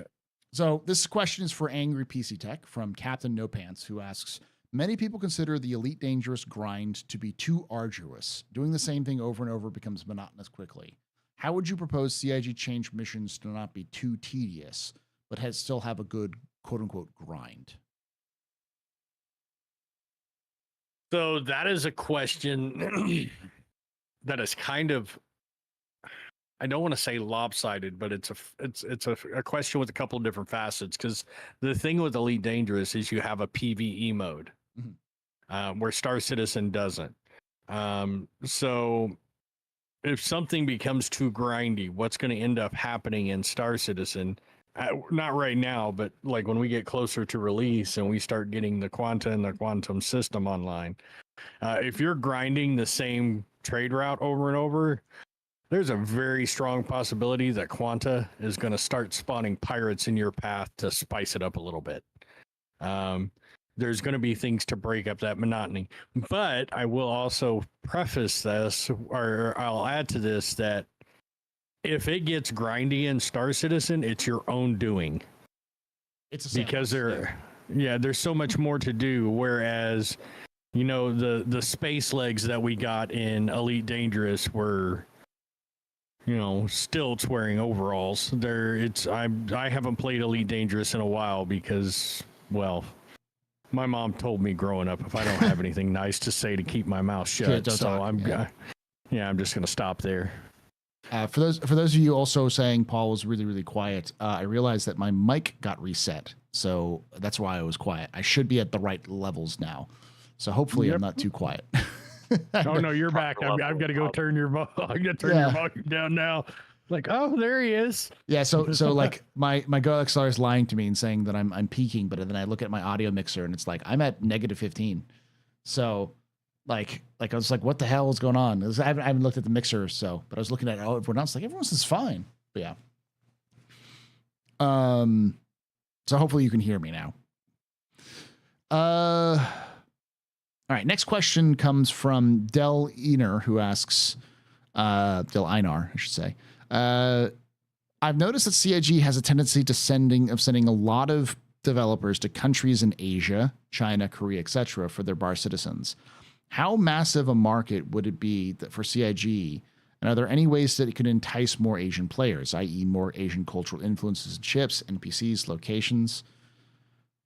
So as far as I understand, Korea and China, and I think even Taiwan, have massive followings for Star Citizen. They're pretty, they're huge in terms of the amount of players who are playing it. I would hesitate to use the term Asian players, because it's kind of like saying, how could we get European players to play Star Citizen? There's a lot of different factors in the play for each culture in terms of what they're doing. And I think what CIG is doing, it's obviously working, because it's obviously generating interest in that community, and that community is generating enough interest for CIG to be sending out developers and Aaron Roberts to these locations. Chris has gone out to these locations. So yeah, it makes sense. I think whatever they're doing is to keep doing it. But I'm never going to say, give me less stuff in Star Citizen. On the contrary, yes, I'd love to see more diverse clothing and skins and stuff like that. If you want to get anybody in Star Citizen, especially with gamers, the secret is to give us more customization options and allow us to make more beautiful, pretty people, because gamers love pretty people and pretty things. So, yes, Star Citizen, give us more microtransactions, please. I want to spend more money. I just mean just cosmetics in general, different different like clothing options you can find in stores and stuff like that. You know, I mean, I can't say I'm any more of a shield. I mean, I am like you're wearing the hat. I'm not a sellout. I don't know what you mean. No. and so, yes. Gin and Tonic's has got the key. Give us waifus. Give us collectible waifus, and that's the answer. But that's not an Asian market. That's just gamers. So is it rule 34? Yeah. Rule 34. Yeah, rule 34. Yeah. give us waifu pinups, CIG. That's if that's the answer that gives us waifu pinups on our ships, then I'll fucking take it. You know, I guarantee you they're not public, but they exist. Yeah, somewhere. They exist somewhere. In Poser somewhere on a dev's computer, they exist. So for those of you who are not filthy degenerates like myself, who don't know what a waifu is, it's the term for a pretty lady who is a cartoon pretty lady, basically. There's a lot more cultural nuance to that word for many different reasons, but that's generally what it means. So it means pretty lady. The internet's ruined me because nose art, like I read that entirely wrong.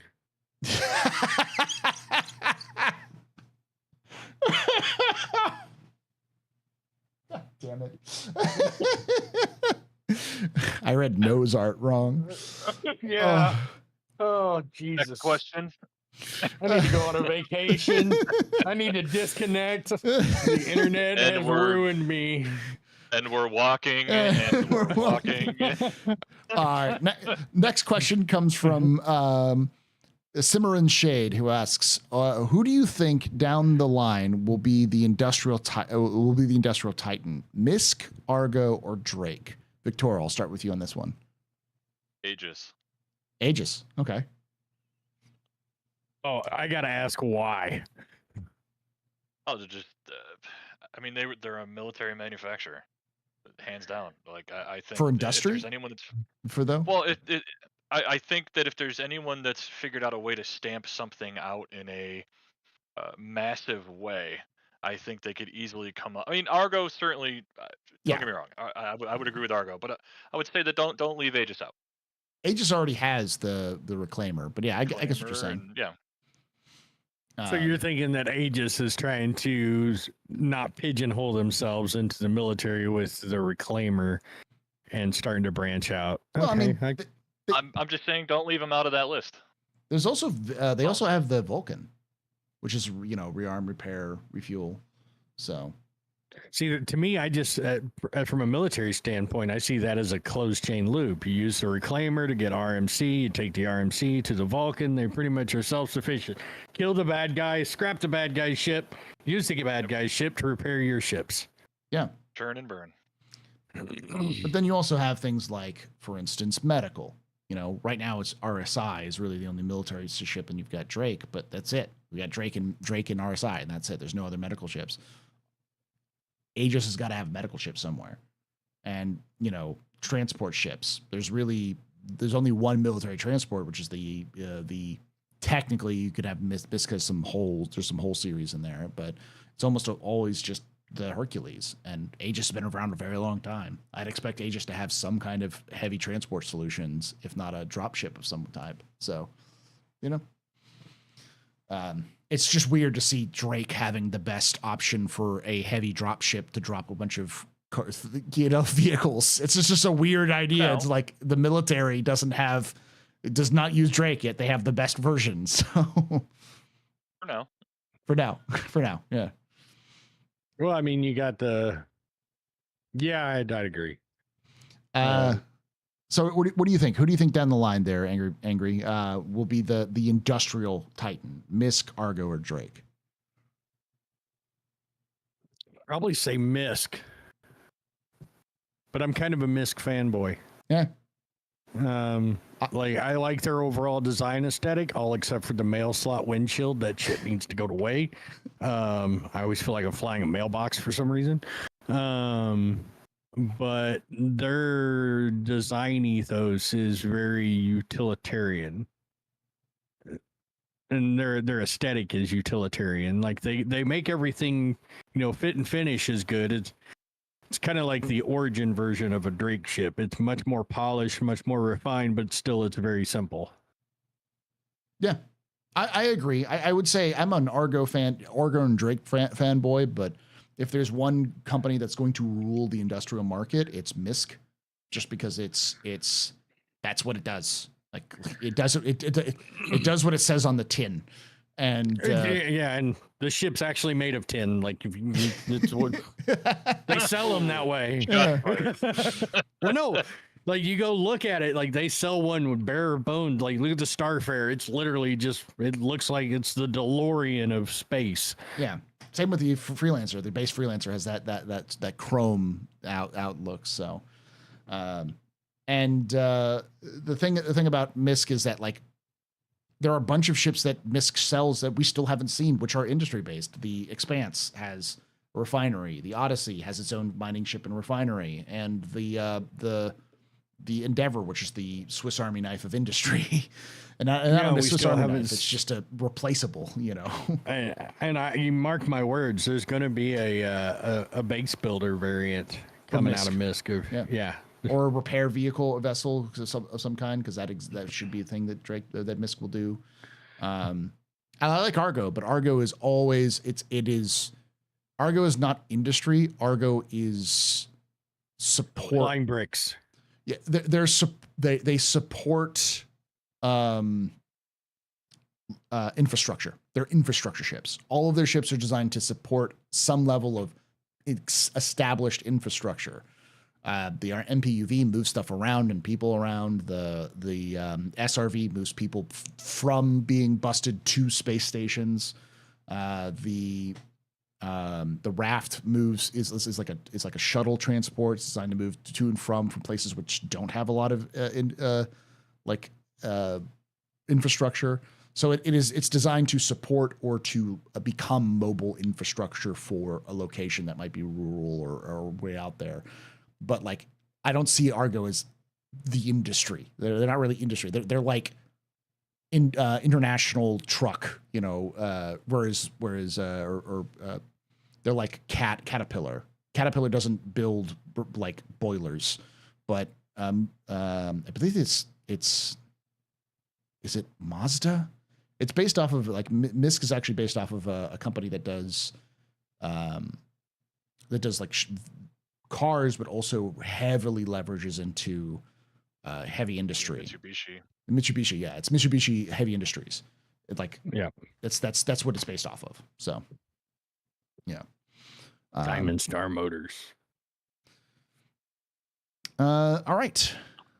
Next question comes from Duran Vosak, who asks, what do you think the right balance is for autoloading and unloading times? This is coming in because 3.24 hit the PTU or Evocati, and there were reports of the Evocati loading times being 5 hours.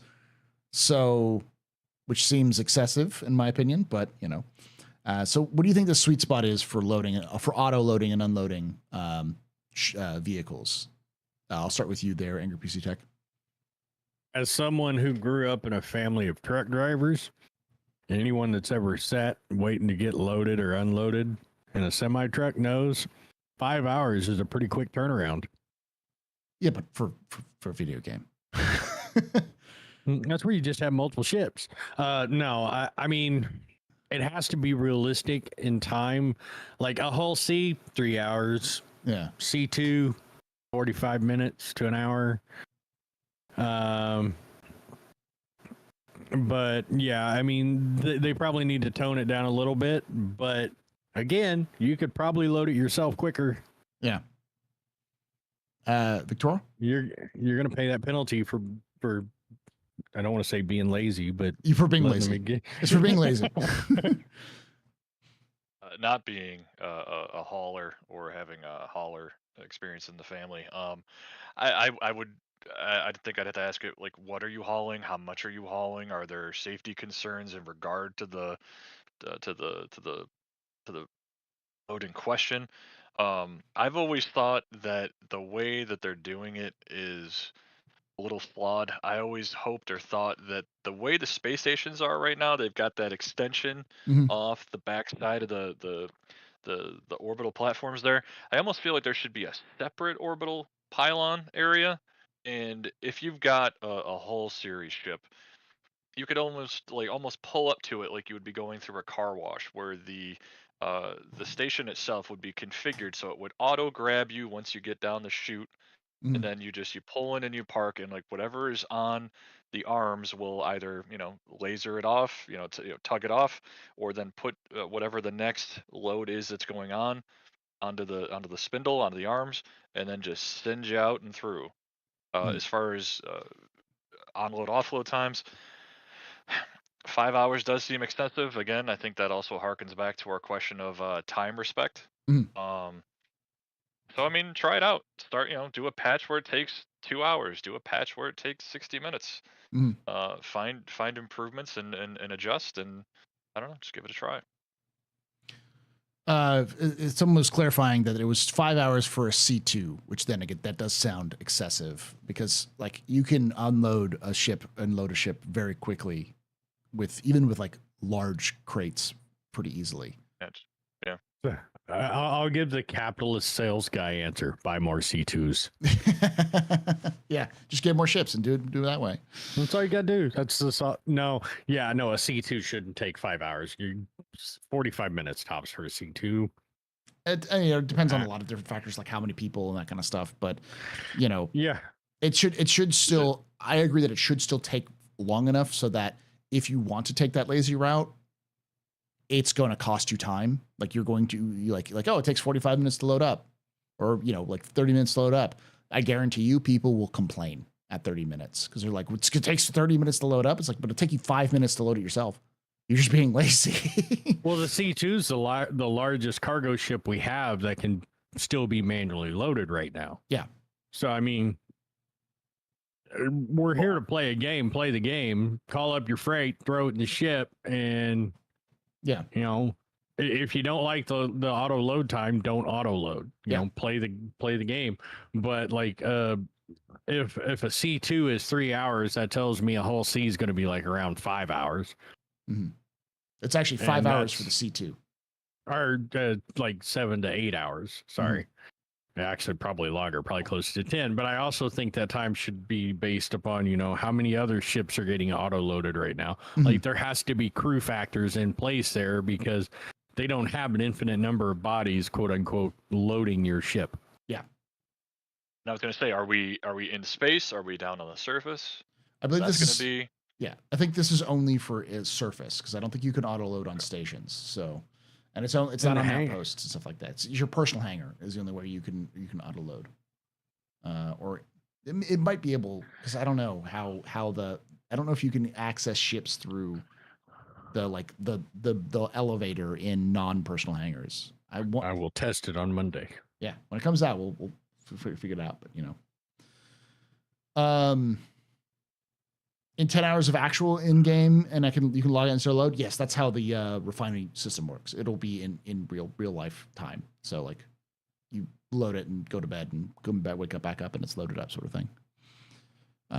But I will say, with the right balance, is whatever CIG wants to, as long as the auto loading is convenient, because you don't have to do it, but inconvenient in terms of you're not making a ton of money in the response. Like you're not. It's not faster to auto load than it is to load. It should always take longer to auto load than to load it yourself. And Paul, what's their age? What's their age-old saying? Walk it to a certain point. Yeah, for sim. And then take it back to a place of fun. Yeah. So. The lazy tax. Yeah. But I also think that some of this is also very early days, because there are some ships that straight up cannot be loaded manually, like the Carrack can't be loaded manually because you can't get into the cargo bay. Yeah. The whole C. The whole C you can't load manually. It has to be like loaded in with its little fancy stuff. So, but yeah. All right, Durin Vostok. Go ahead. Oh, go ahead. No, go ahead. Durin Vostok asks, how much should we reward risky trade routes involving PvP over easy trade routes that are nearly all PvE? There should definitely be a disparity. Yeah. I couldn't tell you what, but yes. I don't know that details, but Again, 2 to 5x. effort versus reward definitely needs to lend itself also to risk versus reward. So, and I'd love to see the Data Forge calculate that out. Yeah. Even though the numbers are fake. yes, all of these numbers are fake. If you don't get any of that, make sure you watch. I would definitely, if this sparked your interest in any way of what we're talking about, and you haven't watched the Star Citizen Live, because you typically, I know a lot of people don't like watching Star Citizen Live. Watch the last Star Citizen Live, because it has a lot of this information there that they talk about. They even show you their Excel spreadsheet that kind of mimics a lot of that sort of thing. So. Yeah, I know some Excel guys, some guys that get really excited over Excel spreadsheets that were probably drooling over that. and I watched it on my stream when it was live, and I was like, man, I thought it was going to be Snoresville, but like I said, I watched it again right before I came on the table today, came to the table today, and it really is interesting because if you pay attention, you catch up on a lot more nuance. But one thing, and I say this on my stream quite frequently too, is nothing in this game right now is worth getting upset or angered over if they make a change you don't like, because it's still being worked out. Nothing you see today will be the same as what it is when we get to 4.0 or 1.0. When we get to final, everything we know today is probably going to be completely different in the way that it plays now. Yeah, I agree. Things are going to change. The details are going to change. The big stuff, the big features are the things that you can see not changing in terms of you're in space, you're flying a spaceship. Space be crazy sometimes. There's the UEE exists. This is a fighter ship. This is a transport ship. Those things are going to be the same, but like. How many I can fly a Gs? ship, Yeah. I can shoot a gun, I can die, I can live, I can make money, I can mine. Yeah. I can do a lot of different stuff. Those things will not change. It's just how you do those things are what's going to change. Yes. I can fly. I'm a pilot. I'm a very good pilot, thank you. We use that term loosely here. Yeah. I'm kidding. I use that term very loosely. All right. So Durin Vosok asks, what's the number one thing you think CIG could do with gold farmers? Obviously ban them, but what type of mechanics should CIG create to make it harder to gold farm? Reputation. Yeah. And cost. Like right now, we straight up have a cost. You want to send somebody money, you're going to have to pay UEC on top of that in fees to send that money. And if a gold farmer, like let me give you an example.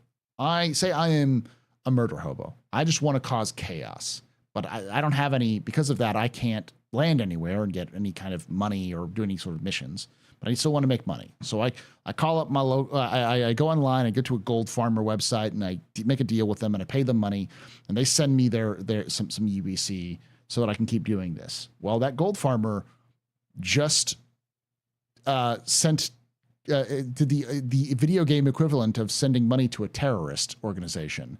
So that gold farmer's count is now flagged as gets either criminal status or loses a bunch of reputation because they sent a bunch of money to a psychopath who was just killing people for fun. And now that gold farmer is going to have to either get a brand new account or do something else, and it's just going to start costing more money. Reputation is a great Reputation is a great tool that CIG can use. It's one of those big levers they can use to do a lot of things more than just gameplay. It can also leverage people's behaviors in games too. So, oh dear God, I shouldn't have clicked that button. It's very bright. But what do you think there, Victoria? How should they deal with the gold farmers? Yeah, I mean, tax it and then limit the amount that you can transfer and or send. Whether you put that as a day rate or week rate, a month rate. But yeah, find some way to regulate it in such a way that I think I just saw someone in chat say advocacy is notified. Yeah. Turn that back off. There we go. Thank you. No, it's just my camera making those changes. Sorry. Okay. Like Luna donated some money saying, you know, I'm being Japanese, appreciate making distinction that Asia has many different cultures. A lot of people will say Asian culture, which is frustrating. I know what they're saying because in America, especially, it's very much kind of lumped into one group, similar to like a lot of different, you know, cultures. But yeah, there's definitely a lot of different. Well, my point of saying that was there's a lot of different cultures in terms of just languages. It's like when people say, you know, oh, Chinese language. It's like there's like 50 languages in China. Yeah, there's 50 different dialects. Or there's two. You have Cantonese and Mandarin, and then you have dialects of each of those. Yeah. You can speak one and look at somebody speaking the other and kind of know what they're saying, but you're still going, what? Yeah. like each region has its own language in some cases. Like the language they speak in Taiwan is different from the language they speak in Hong Kong, which is different from the language they speak in Beijing, to the point where they couldn't understand each other if they were talking with one another.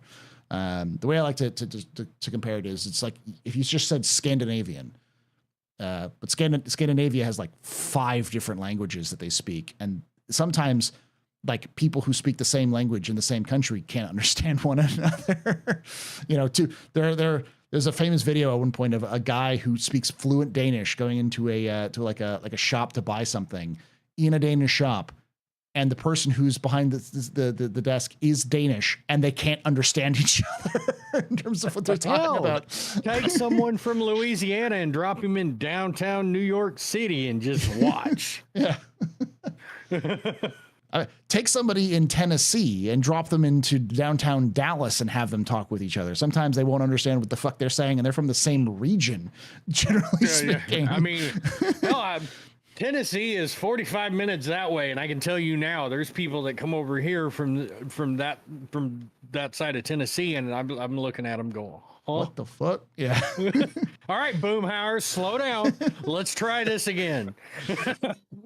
Yeah. So yeah, it's when we're dealing with that kind of thing, it's important. But so I think, generally speaking, whenever someone says something like, "Hey, how do we get more women involved? How do we get more, you know, of this group involved?" The answer is make the game and make it fun, and they will come. You know. So ask them. Yeah, ask them. I do not come from any Asian culture, so I couldn't tell you what Asian culture gamers would like. But I'm sure people in China or people in Taiwan or people in, you know, Hong Kong or people in South Korea or you know, Laos or Cambodia or India will tell you exactly what they want in the game. So, well, I mean, here's the thing: we're all playing the same game, so we all have one thing in common that we like, and that's all one thing we can build off of to make a better game. Yep, we all like I will happily ships. accept commonality.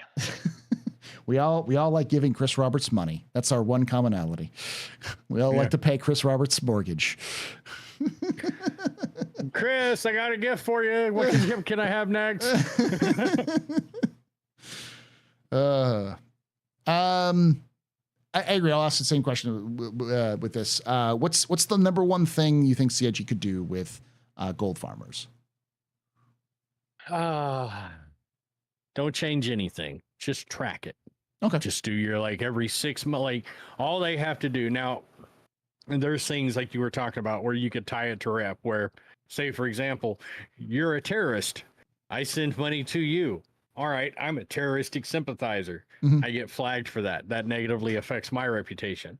That's going to make everybody think long and hard about who they're sending their money to, who they're dealing with. I think that inter-player reputation sharing, like if you're associating with a specific group, okay, well, you now catch some of the negative or some of the positive that comes along with associating with that group, just like in the real world. You know, if you have that one friend that flies his spaceship into the station every single day that he logs in and he gets negative reputation for that, just keep him at an arm's length. Those are all things that need to come in, whether it's for gold farming, anything that's going to negatively affect gameplay for the general pop needs to have those kind of balancing things. Awesome. But as far as like how to catch and track them and make it to where it's not advantageous, don't change anything and just do a ban wave every 6 months to a year and it'll eventually die off. There's a reason why you don't see people that do RMT transactions in real life game or in games currently that can do it. you don't see them banned right away after it's pretty obvious. Yeah, because they want to track them and they want to figure out what other accounts they have and who they're working with and who they're associating with and all that kind of stuff. And oh, it's far more nefarious than that. So here's the quick fact. So guy does all this, right? Sells all the RMT, all the gold. Player gets banned. All the players that buy off of him get banned. They pay through PayPal. The person that bought it does a PayPal dispute. The person that they bought it from gets all that money yeeted out of their PayPal account, and it just starts a vicious cycle. That guy that had a really good day selling all that RMT now has had his bank account completely wiped out and probably put in the negative from all those transactions. Yeah. I don't have any experience with people doing chargebacks or anything like that. You know, I hate that tactic because it's used to use on streamers all the time. And that's one of the reasons why, one of the things I'll say, you know, when the things I'll say no refunds, because it's something you have to say for like donations links, because if you and have explicitly say like, hey, this is not a tip, this is a you know, or this is a tip, not a donation, and I don't do refunds.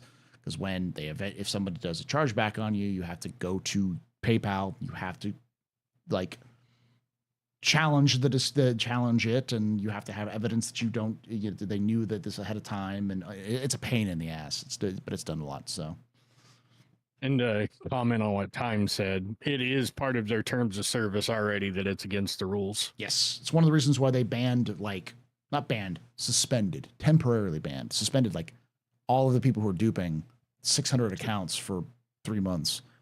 So some of them were repeat offenders. I think there were probably a few in there that were permanent, if not longer. They didn't say specifically, but they did say suspended. So I wouldn't be surprised if they banned permanently a couple of those people. All right. We've got 3 more questions. Duran Vasok asks, is there anything more that can be done to make using alt accounts an economic advantage in Star Citizen? To make it an economic advantage?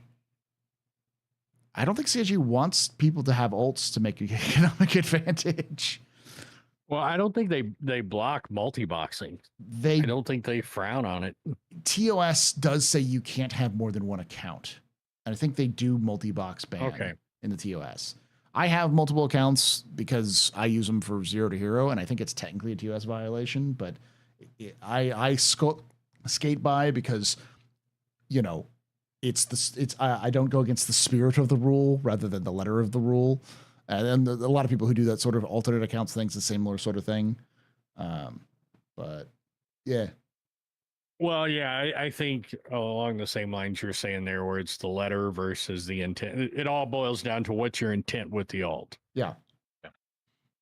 So until they give us the ability to create multiple player profiles. Now, if they give us the ability to have multiple tunes on a single account, that's a different bird altogether. Victoria? Yeah, I think you guys said it best. All right. We got 2 more questions. I'll start with you on this one there, Victoria. Buster asks, how much Quantanium would Quasi-Grazer graze if a Quasi-Grazer could graze Quantanium? A lot. 42. Yeah. How about you? That is the correct answer. 42,069, I think, is the proper the maximum. The maximum in a day. 42,420,669. You know, and 69 cents. Yeah. I can check the math on that. I was told there would be no math. I don't math. All right. I think this is a question for me because I said this specifically. The last question is from Buster, who asks, define NPC drama queen. I will define an NPC drama queen as an NPC who requires more maintenance than a house cat. If I have when was the last time you played Elite? A very long time. Do they have NPCs in Elite now? Yeah. I know that the NBC transport like thing where you have to go transport them is very drama queen, very very high maintenance. And like, go here, do this, see this. I need to do this, these things. But yeah, though the shopkeeper from Grimhex, yeah. If I have to do anything with an NPC that requires more than just giving them a job and giving them food or water, if I have to start cleaning their poo, then it's too much for me. So, I think this last question. If I ever have to clean an NPC's poo, I will shoot it where it stands. It's just easier to deal with. Just grenade. Just oofed it. Thank you so much for hanging out with us, y'all. Thank you. We actually almost perfectly to the time. We've got I've got 3 minutes left on the clock. So thank you for hanging out with us. Thank you for watching. If you did enjoy this, make sure you hit that follow button here on Twitch, subscribe to us on YouTube, hit the like button on YouTube, comment down below your own thoughts on anything we discussed down below. Make sure you're checking out Victura at twitch.tv/Victura, Victura, and make sure you're checking out Angry PC Tech at twitch.tv/Angry PC Tech, just as it sounds, and youtube.com/Angry PC Tech, and the Angry PC Tech on Twitter. Yep. So, all right. With that all being said, thank you for watching, and like I say every time, hope to see you someday in the black.